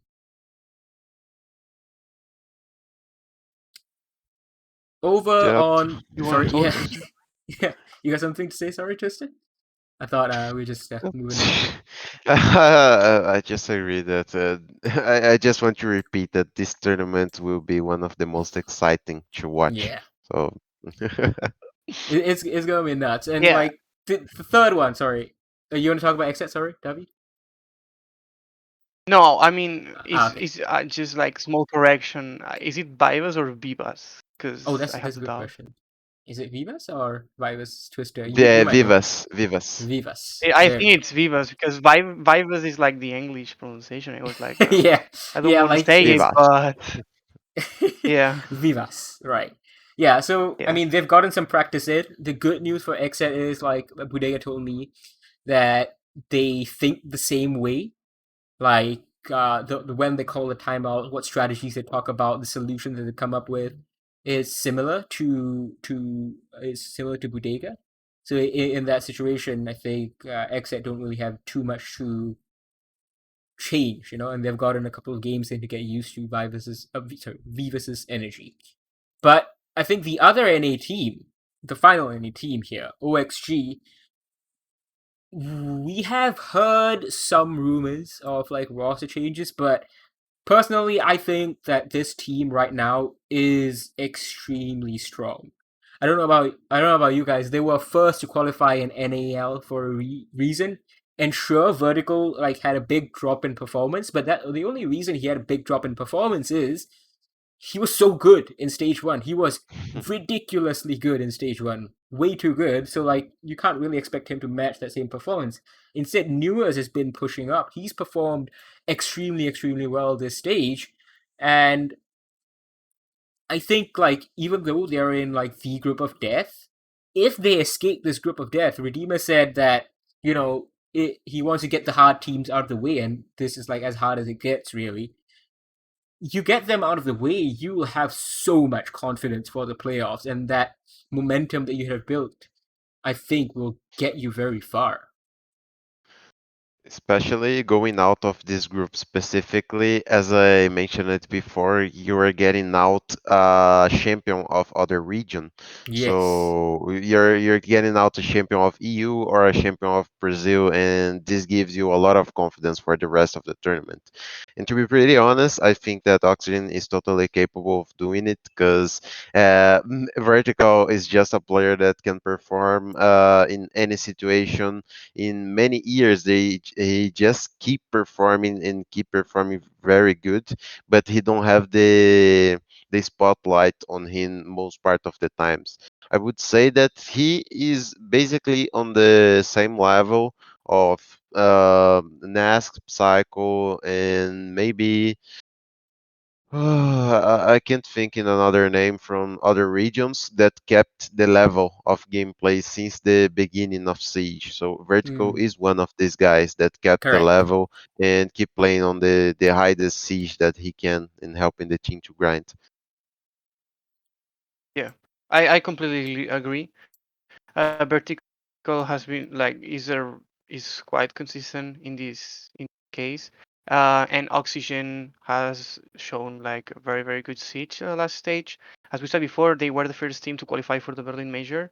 Yeah, okay, the NAL was like ahead of all of the other regions, but that's something to say. That says a lot. And all the players have been playing some good siege. Nuers is there as the best player in the region, and you have Fox and Laxing who are very experienced players. So if you have to decide between Oxygen, W7M, and Wolves, just for experience and talent and everything, Oxygen is like one of the clear bet. Yeah, they could finish first in Group C. They are just that Yeah. good. And like in the first event in Charlotte, they made top four after two changes: Newers debuting and Dream as well, first time with Oxygen. They like they get underrated super hard, and like even on Twitter when we posted like the interview with them, and on Reddit people were like, oh, these guys are not very good, as long as like Fox and Laxing are on the team, they're not gonna win anything. And I'm like, what are you talking about, man? Like You cannot make that statement that confidently. Maybe like they don't win it with him, but I don't think it will be because those guys are bad players. I think it will just be because of like they're just not as a team better than like other teams. That's the only reason that they won't win. Otherwise, they're gonna be. They have the ability to do it. So it's good for OXG that they get the underdog status. I guess mentally it's better for them. But yeah, it's a tough group. If they make it here, I'm excited to see where they go in the playoffs. Now, we have basically completed talking about all the big storylines over here, and what I wanted to basically look at right now is a little graphic that we prepared, and we're going to be tweeting out on Twitter in a bit as well in a couple of days, or like today, where we are just looking at the most informed players that are heading into the Berlin Major, and like because we are a stats site as well, so we have to bring out our stats and look at the category leaders over here. Keys is possibly the best player at the Berlin Major. His rating is so far ahead of anyone else. His KD is also the highest. His entry is the second highest. The man is just killing anything that moves, and he is going to be on land, not on ping, this time around in Berlin. This reflects a lot how W7Ms is strong for this tournament. You even can see cost of GDN and the plants as Yes. well being almost drawed with super in the highest that they have. So W7 will be a hard thing to Oxygen to face. It's crazy, and we also have to highlight the fact that in rating, KD and entry, actually even in KOST, hell, actually in every single category except for plants, because Apac doesn't do plants apparently. We have one or two Apac players in rating. You have Arukaze as the second highest rated player coming into the major. Obviously, domestic leagues. We can't really like an APAC rating is not the same as a BR6 rating, which is not the same as an NAL rating. But the point is, like amongst whoever they could play, Arukaze was the best, and like he's the second best by that rating over here at the major. Sapper is the fifth best, despite only having a 1.15. It's pretty crazy. And Arukaze also fourth best in terms of KD. Yas is obviously doing his Yas things. He's the fourth best in terms of entry. Sapper's back again when it comes to KOST. Joe has 4 clutches, which is the same as Souls, Kanzen, Shinka, and Miracle. Like, you say Souls, Kanzen, Shinka, and Miracle, these are big freaking names. This is Joe's first stage with this team. The first time he's with Gaming Gladiator, he's got 4 clutches. Right? And being Like, among these clutch masters is a big thing for him. yeah. And he's gonna be the experienced hand, I think, given that he was at the Sweden major and Mexico major last year.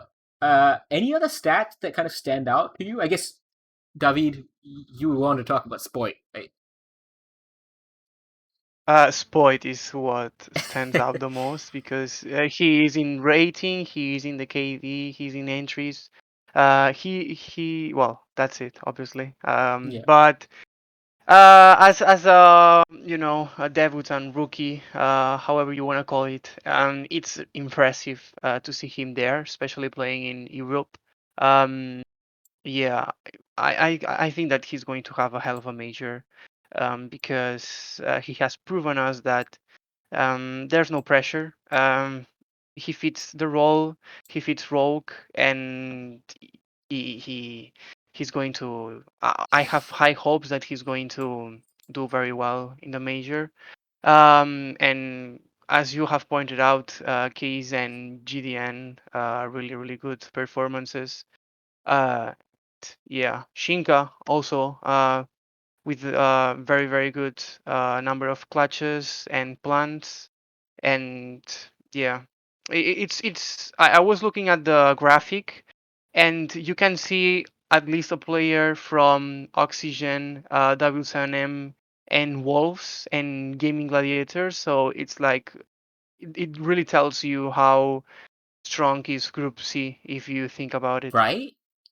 Like, yeah, the stats back up what Twister, David, and I have been saying. Like, this is not just, obviously Twister is the most experienced person here, and a lot of times the stats don't tell the story.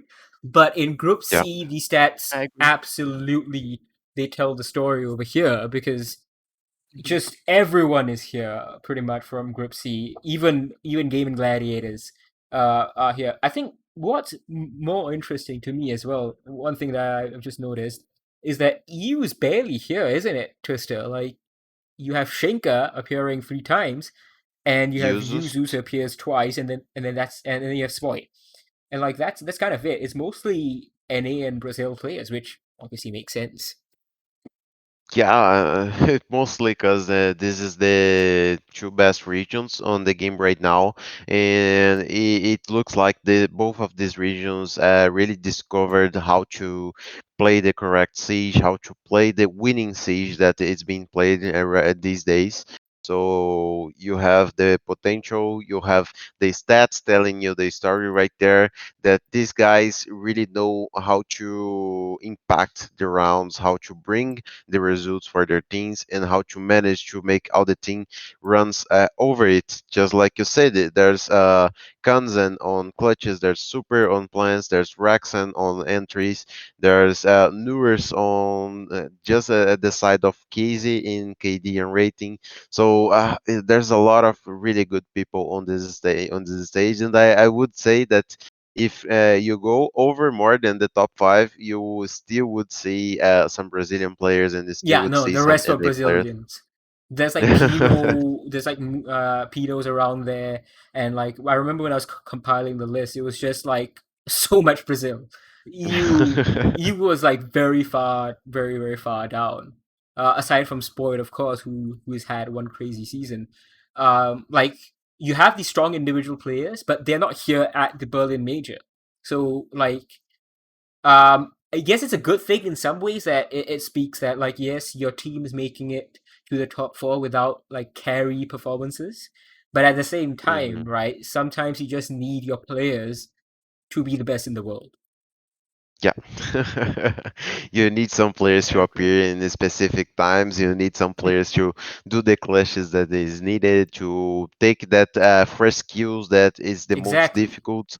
So you need this stuff as well to win games. It's not just about tactic. It's not just about how good you can play as a team, but sometimes the individual has to shine as well. Now, of course, Um, we've talked. I, Sorry, I just Davi. want to add something else. Yeah. I just want to add something else. You were saying that stats sometimes don't tell the truth or the whole story.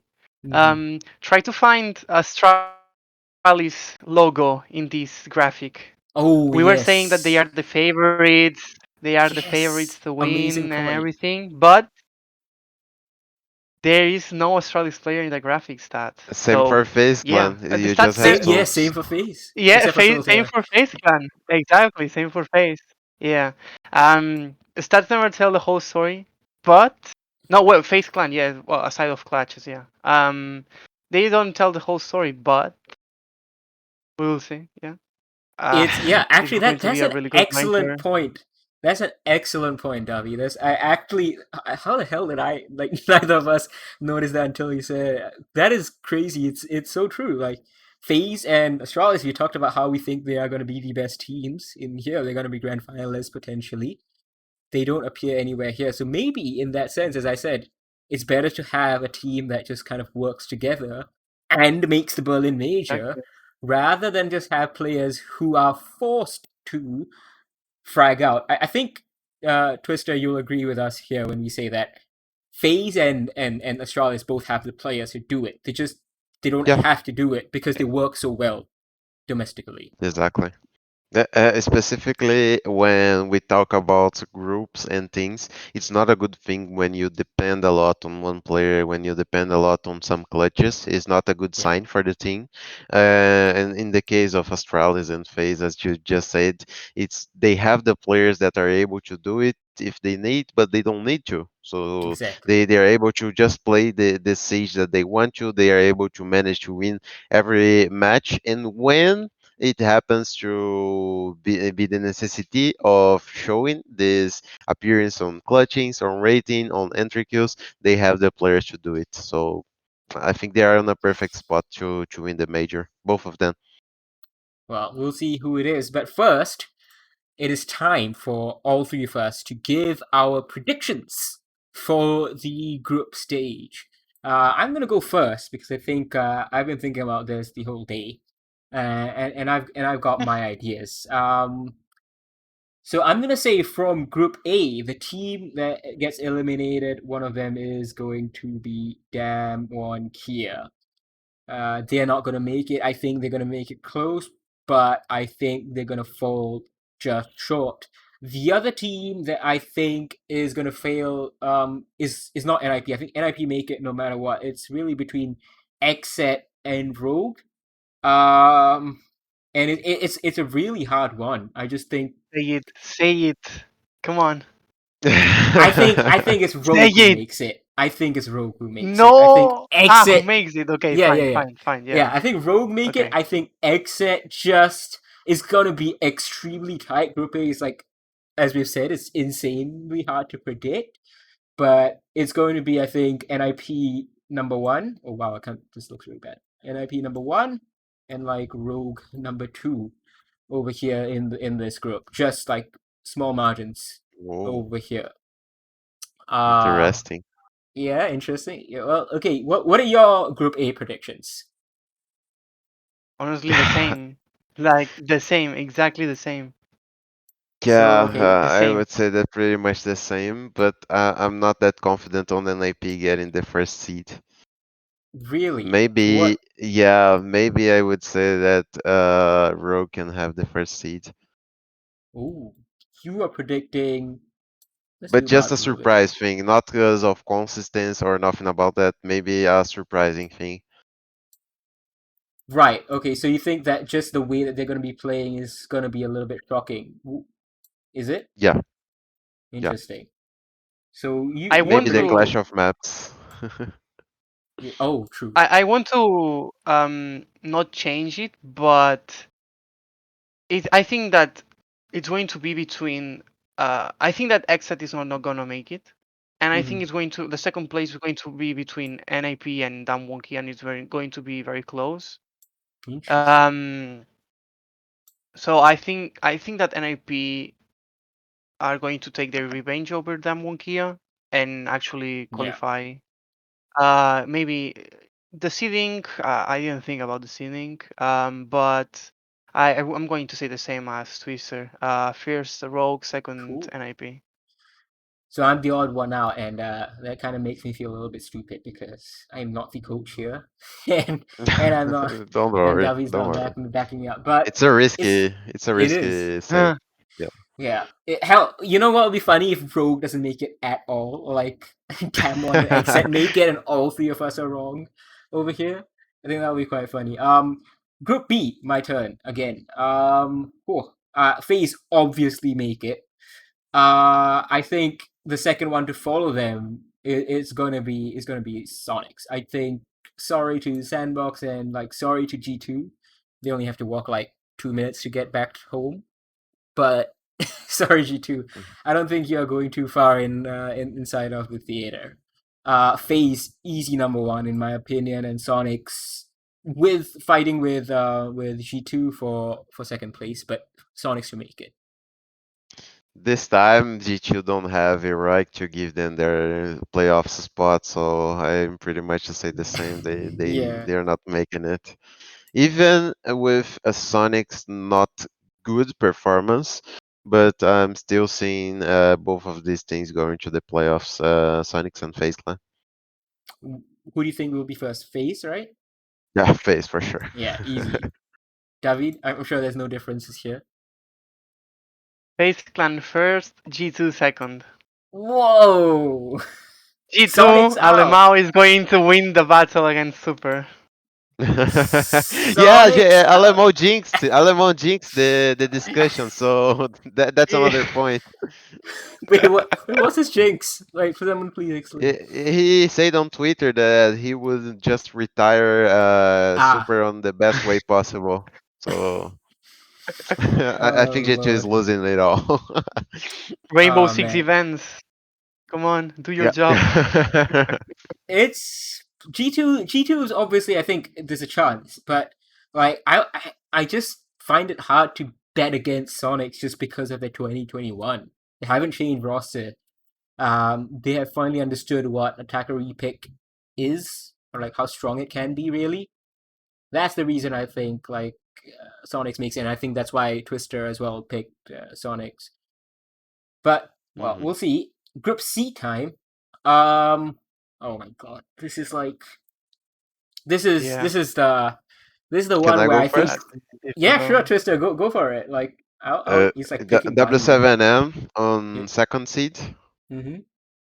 And for sure, for the consistent show it in other events, Oxygen on the first seed. Ooh, interesting. So Wolves and Gaming Gladiators out, and yeah, I think Gaming Gladiators out is like one that I will go for as well. Because just they don't have the experience to match these other teams. But it's just the steady improvement that Wolves have been showing. It just kind of makes me feel like I don't know, man. I'm gonna go a little bit bold over here just because I want to see something interesting. And no slight to OXG, and I know I talked OXG up a lot. I think Wolves are just gonna surprise us. They're gonna get the second seed. W7M are gonna get the first. OXG, I think, are going to go out not because they are not good. I think it's just they will just not really see what's coming from Wolves and W7M. And I think Gaming Gladiators, as David said earlier on, Gaming Gladiators could just play a little bit of a spoiler to the second team. They just mess things up because, they're just there for experience and stuff. What's your prediction, David? My prediction is considering that games are to the best of one map, W7M is going to end in first. And then it's a close battle between Wolves and Oxygen. Honestly, this is a 50-50. It's very, very difficult, but this is just a prediction. So I'm going to go bold again, like you in Shikar, and I'm going to say Wolves. Interesting. So yeah, I think it's just we just It's kind the of also downfall of hope. NA. It's the downfall of NA. I'm just hoping for like EU to kind of have some like life in them, right? You know what I Yeah. mean, Twister? Like you just want to Yeah, see for sure. EU just kind of come back up because otherwise it's boring. Just always knowing that yeah, it's gonna be NA is gonna be really good, BR is always gonna be good, and then like Yeah, Apex like still learning. that's why I put a Rogue up there. The only Yeah, team that I think that we might be able to go out of groups. I think yeah, I think it's a fair shout, but I don't know. Just the Wolves method really attracts me. Like I think the way that the Wolves are working quietly, just improving internally, is what makes them exciting. But Group Sure. D, um, Group D. Oh man, I think it's similar to Group B. Very easy to predict who's going to be first. I think that's Astralis. Yeah, I agree. Um, Yeah, easy to predict I that agree. M&M do not make it. They cannot cut it in like the attack. Like same visual positions as well. But like between Elevate and Furia, I think I would edge it to Furia, and I love Elevate, and I would love to be biased for them, but I think Furia are gonna be feeling a lot more pissed. And while it's good that Elevate didn't feel pissed after missing out on Charlotte, the anger I think will drive Furia because I think the Brazilians as a people are more emotional and they're able to use that emotion, use the anger. Like yes, I was screwed out of like a proper proper showing at Charlotte, and now we are gonna show how well we can play, which is why I think Furia are gonna edge out Elevate. Elevate don't have the luxury of like a best of 3 like they did at SI against Rogue. For this group as well, I can agree. Astral is looking pretty strong, and I think they make it the top one of the group. Furia, it's a very good team to win lower team matches against. So they probably will get all the 6 or 3 points that they could have with Elevate, and not having much of problem with M&M as well. So that's why they make so easy to pass on this group. David? And I completely agree with your picks. I think that Australia is going to be first and Fury is going to be second. Watch out with M&M. M&M have been playing some good Siege as well this stage. I think that they are a team that is usually underrated, especially individually. The players are very young. They have Nelo's experience, which is a big plus, especially in LAN events. But we have to mention that, well, it's not something that we are making up. The players themselves talk about it. They are not good at playing early games. And yeah, the coincidence, the games are going to be like at 10 a.m. Their games, or there's just one game they are going to play in the afternoon. So if they actually perform at that time, maybe. But Solotov has been playing amazing. Yuzus is a really good player. Nelo's experience is really good. So we could see an upset from M&M and Elevate. We will see. I wouldn't say anything about Elevate, but yeah. Dark horses for Although I sure. think that Astralis, yeah. Although I think that Astralis and Fury are going to make it, M&M could upset Yeah. us. Yeah. Just looking a little bit better into it, so we all agree that Latam is the favorites to win this tournament, right? He Hey, wanted to hey. point it out. Hey, LATAM's favorite to get out of the groups, I think, for sure. But like, Yeah. just how good Astralis is, like, they are like NA's hope, I think. Astralis, if it's not going to be LATAM, it's going to be Astralis, which is obviously a very simple thing to say, but Astralis have a Look at seriously my good chance. predictions. Come on, look at my predictions. Only one NA team making it to the playoffs. Yeah, That's how it is should be wild. in Europe. That is wild. All right. Yeah. So feel free, guys, to clip it and then add us with it once we get our predictions wrong. Once Rogue doesn't make it at all, and once like all of NA does really well or something like that. But here's the schedule again of games. Over here, just have a look. We're gonna start off obviously on stream A with Damwon versus Rogue, and oh my god, I am super duper excited for this opening game. Like if there ever was a game for an opening, I think this would be the one. And then of course you have the stream B schedule as well over here that I'm gonna show. Yep. It's gonna start off with Elevate versus Eminem on Rainbow Six Bravo. Now we basically Nice trophy. talked. Oh yeah, it's a really pretty trophy. I liked it in Charlotte as well with the Thermite. And maybe they're following the country theme. So who knows? Maybe so APAC is going to be either in Korea, Australia, India, or So Singapore. the KB trophy. Yeah, maybe. Mhm. Or It Japan, I would be guess. nice. Yeah. Oh, All right. Hibana. Yeah. It is time now for us, though, to play our trivia quiz. So we're going to play it on Kahoot, and I'm just going to basically explain how it works. So I just wanted you guys to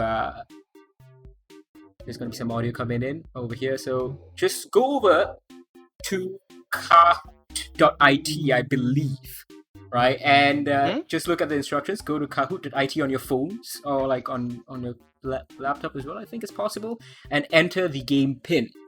And like David and Twister, you're gonna have to do it on like based on the stream as well. So it's basically like Who Wants to Be a Millionaire, and over there you can just you'll get 4 options per question, and then after that you will be able to just pick one, and if you get it right and if you do it fast, you get points. More points for doing it quickly and more points for doing it right as well. If you guys are going to be joining in from the Twitch side of things, just make sure that you have like the same username that you're going to user ID that you're using on Twitch, so that we can message you, because we're going to be trying to see if you guys can beat Twister and you can be first over here. Then we will give you guys a little bit of a prize in terms of some. Oh, yeah, interesting. Yeah, it's not gonna be much. We're not like made of money, but like so far we only have Twister, David, and CPT Bug. So come on, join in. There we have like a fair few slots that we have available, up to 20. So quickly join in and take your. I'm gonna give it a couple of minutes. It's a very simple game. I'm sure you guys have played Kahoot before. Yeah, so just remember, if you're going to be joining in, make sure that you use the same username that you're using on Twitch, because if you win and it's not the same username, we cannot, it's going to be hard for us to verify. Twister, you're going to be the one, that we are all going to look towards, okay? You are the standard. You got to be fast, you got to be quick. Over here, these guys are all looking to beat you. Okay. Alright, so come on guys, 6 people, including Twister and David. Just gonna give it a little bit more. You guys just go to kahoot.it. Maybe 7, 8. Yeah, come on, let's get a few more people. Let's get a proper challenge in here. I was actually only planning to initially play this with David and Twister, but then I decided, thought about it. I was like, okay, why not actually open it to everyone else as well? Just give you guys a little bit of a chance to prove your R6 trivia knowledge. We had someone change? Right, I think someone changed their username. I'm just gonna give it about 30 more seconds as we wait for people to join. It's already a little bit late for me. It's early for Twister though. he can be here for a while. So come on in, join in. Can we get to 10 people? 10 people? 15 seconds more I'm gonna wait for. Hopefully you can get a couple more people, and I'm gonna give away at the end of this, if you're first over here, I'm gonna give you 600 R6 credits worth of money. So obviously I can't really give you the R6 credits directly, but you can have the money that is cost in wherever you are, and you can use that to, I don't know, buy a burger, or you can buy the R6 credits, whatever. It's up to you. Okay, so we got 9 people. I think we are just gonna go with 9 people over here. And I'm just gonna go and start. Right. Let's give it a shot. Berlin Major Trivia. 3, 2, 1, and here we go. What is the straight line distance from the G2 headquarters to the Berlin Major venue? The direct straight line distance. Oh. No way, man. Wait, I cannot see the. I have to. You have to see on stream. You have to see on Yeah. the stream. You have to see it on the stream. See this questions and option on the stream, and then tap it on your phone.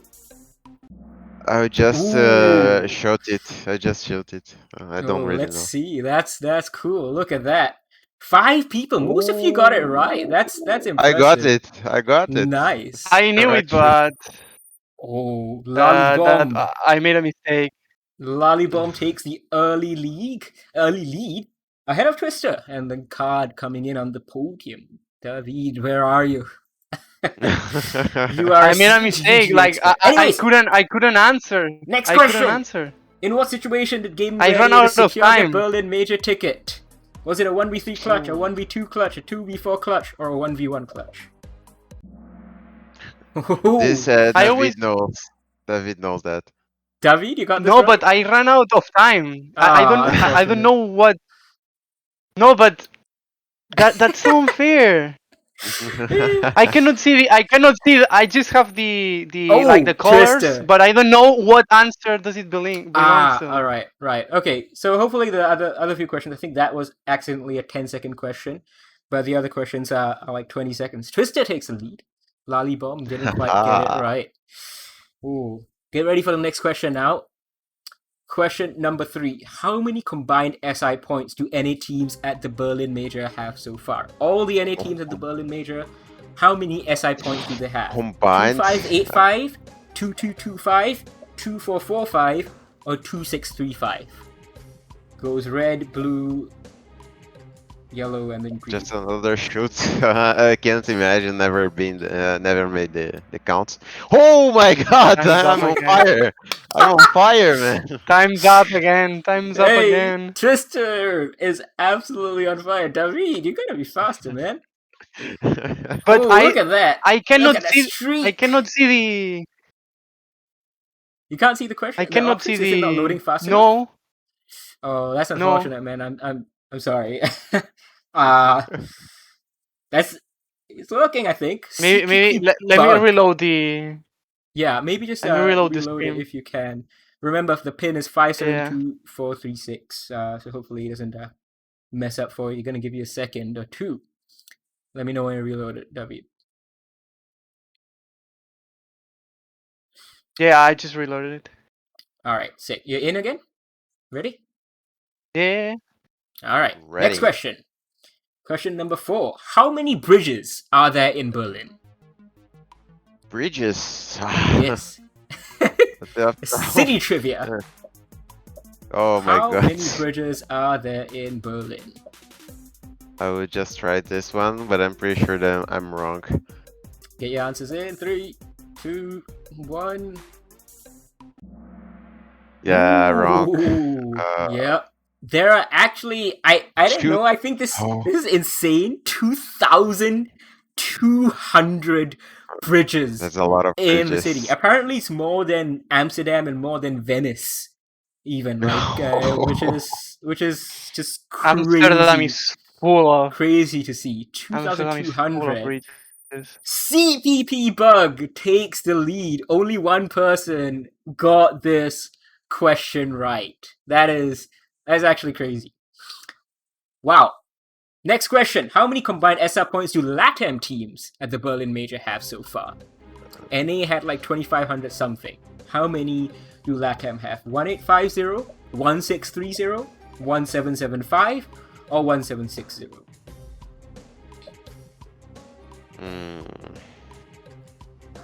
Let me check. Now I Probably the can red see one. this one. Now Hey, No, we have wait, a I 20-second didn't time press limit. anything. We have a 20-second time limit. You gotta tap it once you know the answer, or once the time's running out. Just tap something. It's 1760. I'm in the It's a game lot now. lower. I'm in the Nice. game now. There are a lot. It's so much I'm of in a the game difference from the NAL. Like NAS, like 2,500, and LATAM, as we all know, because of like I guess the Copa Elite 6 format and just the teams rotating a little bit, they have so few.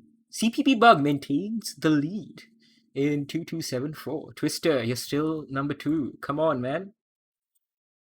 Need to grind back Next my way on top. question. What is Gaming Gladiator player Rix's real name? Is it Manuel Noriega, Malcolm X, Richard Nixon, or Joko Widodo? Dun dun dun. Hey! Only 2 people got this one. Richard Nixon. Yes, absolutely. I can't believe that, like, a lot of people can't believe that his name is Richard Nixon, after the US president, Richard Nixon. Rix. Yeah, because Rix is... right? Yeah. Ray113. He actually shoots ahead, and it's absolutely insane, the fact that, these guys... A lot of people have not been believing that Rick's name is Richard Nixon. Anyways, next question. How many seats does a Berlin Major venue have? 1,276 seats, 1,409 seats, 1,754 seats, 1,974 seats. I just hope that's something all the close answers to in. 2,000. 1754. Only 3 people got this one right. Ooh, a lot of people went for 1409. Oh, where's my magic? Twister, you're Just falling lost down it. the order. You're number 4. Ray maintains their position at the top, followed by CPP. I was talking with my parents yesterday, but I didn't check the exact. Hey, David, you should have known this. You wrote an article on it, I think. Oh, David disappeared. He's back. Yeah. Next question. Which team has the longest streak of attending events? They are at the Berlin Major. But doesn't mean necessarily that the streak has continued on to the Berlin Major. The streak may have been in the past. Which team in the history of Rainbow Six Siege has Oh, the history. longest? Oh, I missed it. I missed it. Oh my god. Trick I thought question. it was. Yeah, Ah. only one person got this right. It is FaZe Clan. I knew the Yeah, outcome. all I the knew way it. I from was part Team of Font. it. Yeah, exactly. You're part of But this team, Twister. I didn't thought it was during all the History. time. Yeah, that's why I included the options of Penta, Font, and Black Dragons, because it continues from all the way back then. Now we're gonna see any changes. Come Oh, on. only Ray in the top 5 and Lali Bomb got this question right, and Ray's getting one hell of a lead right now. We still have 17 questions left, though. How many UNESCO World Heritage Sites does Berlin have? 3, 1, 2, or 4? I don't know what this means, but I'll just. Can you repeat the question? How many UNESCO World Heritage How many? Sites? Ah, okay. 3, 1, 2, or 4? Ah. Oh, there we go. 4 people know their I got it right. know their geography, I guess, the human geography. And Twister climbing back up. Ray, though, he continues to extend his lead. CPP Bug as well, I think, got this question right. 4 people got it right, and 3 of them are in our top 3. Next question. Which Berlin Major team had the most team kills in Stage 2? Was it W7M, G2, Sandbox, or Astralis? Something around Sandbox or Astralis. Which team was it? Just shoot it. Which team was it? I think the answer is definitely going to surprise people. It's W7M. Only one person got this right. We had an article go out a couple of days ago, Hyder's article, about this, about team kill statistics from Stage 2. Really? Oh, yeah. W7M got 3 team kills. All the other teams in this list had 2 team kills in Stage 2. Only Lali Bomb got this question right. Impressive, impressive. Ray not being able to get an answer streak going. Next question. Of the players at the Major, who had the 4th highest number of clutches in Stage 2 in the league? We showed this just now. It's in the infographic. Who was number 4? Was it Kanzen, Joe, Shinka, or Miracle? All 4 of these guys had 4 clutches. But who was 4th in that list? I know this. Easy. Easy. Who was 4th in that list? You gotta be paying attention. I'm testing you. I don't How remember. well you pay attention? 4th. No, David. 4th, man. 4th. I don't It's remember. Miracle! 4th. It's Was it Furia! Yes. It's I thought it was Twister's- Shinka. They had the no. same. Come on. They did, but like, Oh. well, I guess the question was worded a little bit poorly, I'll admit. But he was 4th in No. that top 5 list. I understood the question, but I Yeah. didn't remember who was 1st. Because Yeah. I didn't pay attention. Everyone was with 4, so for me, everyone was at the top, you know? Miracle over there, clocking in over there. Impressive. Let's see. Twister, climbing up into P2, but closing in on Ray. That is the big thing. Ray, are you going to get your 600 credits? We'll find out. Next question. Which team at the Berlin Major technically played a 6-round game in Stage 2? Was it Astralis? Was it G2 Esports? Was it W7M? Or was it Damwon Kia? Technically, they only played 6 rounds in a game in Stage 2. Yeah. Let's see. I'm between 2 teams, but I have just picked one, so. It is G2 Esports. Mhm. When they smashed Outsiders, 6 right? round Yeah, they game smashed them 7-0. in But Stage 2. one of those rounds was a default victory for G2 because of, I think, a skin issue or like a disconnect issue. I forgot what the issue was. But G2 got their round for free without having to play it. So technically, they only played 6 rounds and they won that 6-0. And Ray maintains, he extends his gap. And Mega Metroid shoots up into the podium positions. Exciting stuff. Next question. Which player at the Berlin Major had the biggest rise in SiegeGG rating from Stage 1 to Stage 2? Is it Bibu? Was it Sapper? Biggest Was rise? it Pino? Or Nuas? Yeah, the biggest increase in SiegeGG rating. Bibu, Sapper, Pino, Nuas. This is a tough one. Yeah, it is tough. The answer is Sapper. I think Nuas was very close. Nuas had an increase in 0.31 rating points, but Sapper increased his rating by 0.36 rating points. He had an absolute crazy improvement, and wow, look at that. Ray continuing to extend his lead again. Mega Metroid jumps Twister to stay down to 3rd. Come on. Next question. How long is the longest unbroken stretch of the Berlin Wall? Was it 1316 meters, 1751 meters, 1123 meters, or 1547 meters? Let's Longest try another unbroken shoot. stretch. Another Yeah. shoot. Go ahead. Tristan, you're an R6 expert, but maybe not quite geography, eh? Yeah, exactly.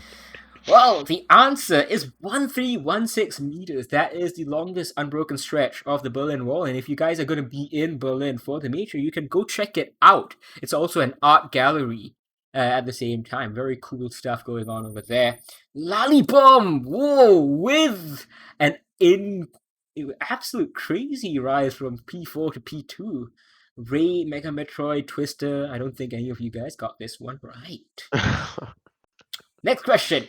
What minimum position must you finish in at the Berlin Major to earn more money than Damwon Kia did at Gamers 8? More money. What position must you finish in at the Major to earn more than what Damwon got? First, second, top 4, or top 8? Ooh, everyone got the answers in time, and it's second. You need to be at least a grand finalist at the This Major. I know. Yeah.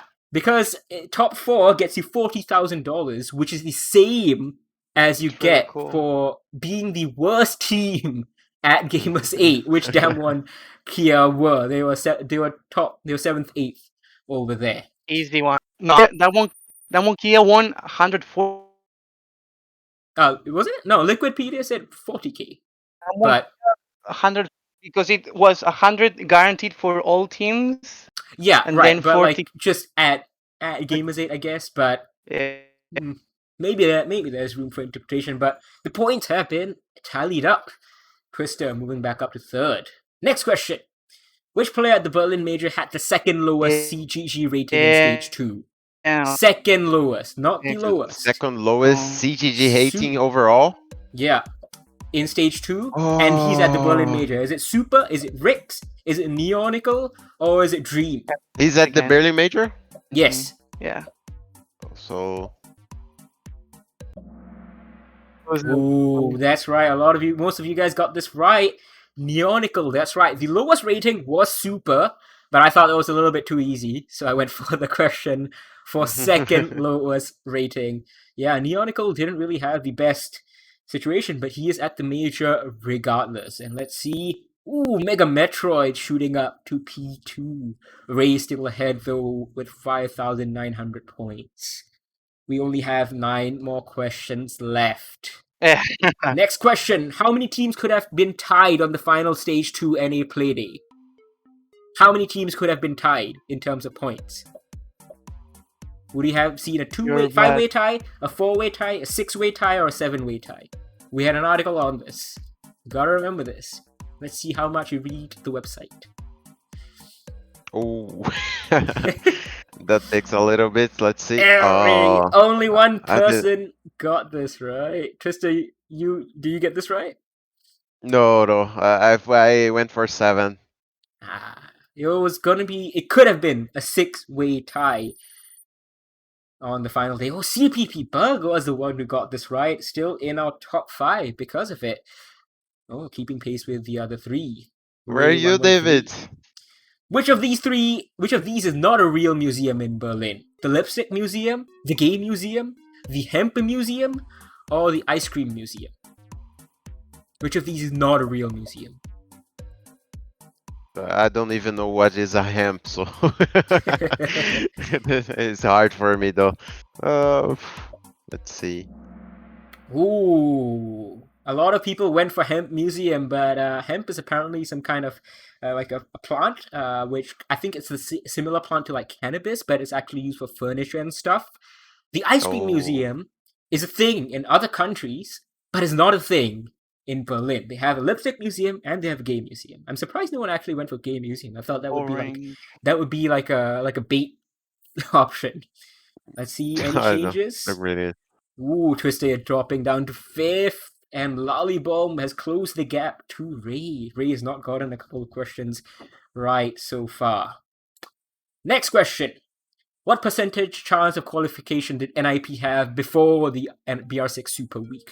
Was it 6%, 7%, 8%, or 9%? I think this one I got it. This one you should get it. I think so Twister. too. Wait, what?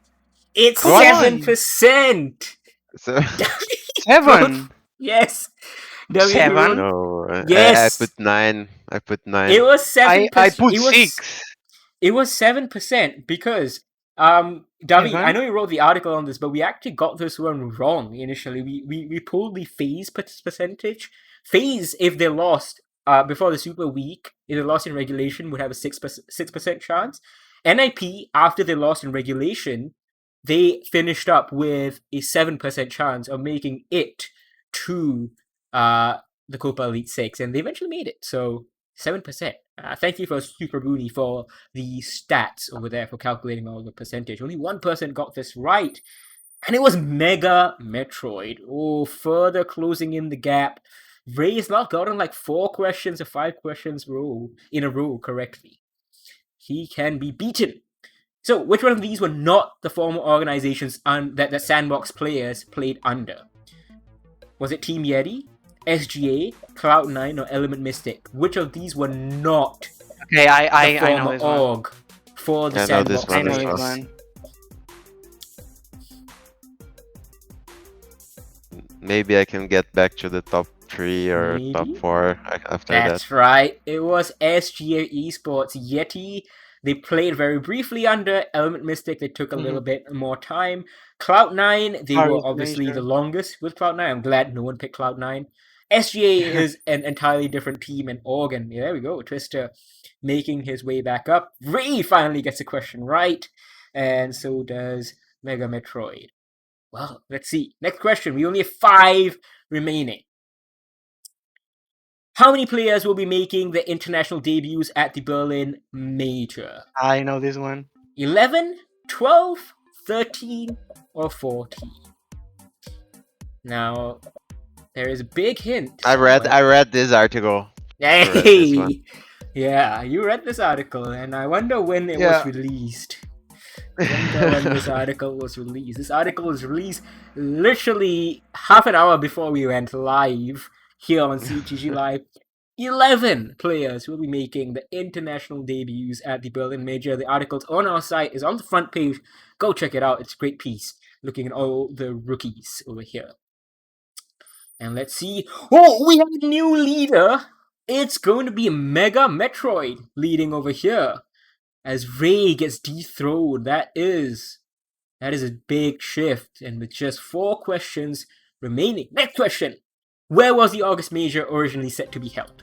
Qatar, Saudi Arabia, UAE, or Bahrain? Where was it originally supposed to be held before protests forced Ubisoft to change it to Berlin? Let's see if Qatar, I'm Saudi, right on this one. UAE, or Bahrain? There we go. You guys know your Siege history. 2 people picked Qatar. Well, that's not true. It was the UAE. The World Cup. That's right. it was going to be the UAE Major. Well, Twister is on a streak, and CPP Bug, after so long in the top 5, drops out of the running. Mega Metroid continuing to stay first. Can they maintain their position with 3 questions remaining? Third from last question. How many players of the Berlin Major have won an international title before? It can be a minor, it can be a major, it can be SI. Is it 19 players, 14 players, 17 players, or 22 players? It has to be an international title. Minors count, majors count. If it was just majors one, it would be. Yeah, easy. I would knew it. Yeah. No. It is 91% nice. got that right. I got it right. You got it right? Twister got it right. Wow, that is actually gonna do. Ooh, that's gonna bring you in with 2 questions. You're saying, David? No. I knew that the major was like all Brazilians and Canto, but I don't remember what was the exact number. I think it was like 7 or something. It was 7, yeah. Yeah. It was 7 if it was just the majors. Come but on. this it's just international competitions. Ooh, Mega Come on, Metroid. Twister. You're almost there. Can you hold on to P1 with 2 questions left? Next question! How many international events will the Berlin Major mark for Dev Mada, the Aussie analyst and caster? Is this going to be his 5th event? Is it going to be 6th event, 7th event, or 8th event? Just 5, 6, 7, 8.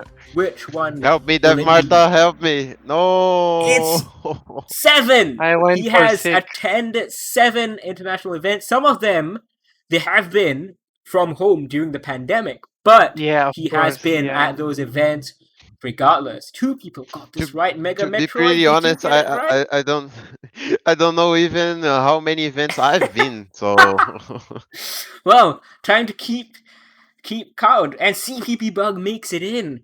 Oh, this is all to play for. Ray, I think you can beat Mega Metroid if you get the last question right, and if you get it quick. Twister can still beat Mega Metroid as well, because Mega Metroid didn't get this question. CPP Bug's back in the top 5.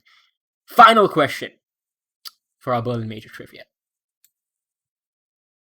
When did Berlin have the highest population? Was it in 1865, 1942, 2019, or 1987? When did Berlin have the highest population? 1942, one person gets it right. It's not Twister. Is it Mega Metroid? What is our podium? Let's have a look. For 11 questions, Ray leading for so long, but unable to hold on to P1. Twister P2, and of course in P1 we have Mega Metroid. Absolutely incredible. Not bad performances from CPP Bug and Lolly Bomb over here. But, well, there you have it. Mega Metroid, you are the proud winner of however much 600 R6 credits cost in your country. And, yeah, just hit a whisper over to the SiegeGG Twitch channel. You just click on, basically, the SiegeGG name over here. Let's see if I can find you over here. Mega Metroid. Oh, you don't have your name over here. I don't see Mega Metroid in the chat. Who are you, Mega Metroid? He just messaged. Mega Metroid underscore gaming. Oh, there we go. Okay, fantastic. Okay, Mega Metroid. Send a whisper to SiegeGG TV. Just click on our name, and then you should have an option to send a whisper, and we will sort you with your money very quickly.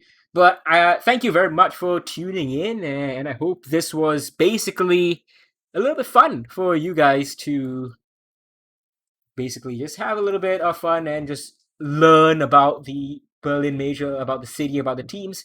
And I hope you enjoyed the analysis that Twister, David, and I brought. The Berlin Major starts in just 2 days. Rest tomorrow on Saturday, rest on Sunday, Twister, because it's gonna get crazy when it comes on Monday. Thank you so much for coming over, Twister. Again, thank you, David, and thank you everyone for tuning in. Thank you for participating in the trivia. You have been a wonderful audience. Thank you very much, and good night.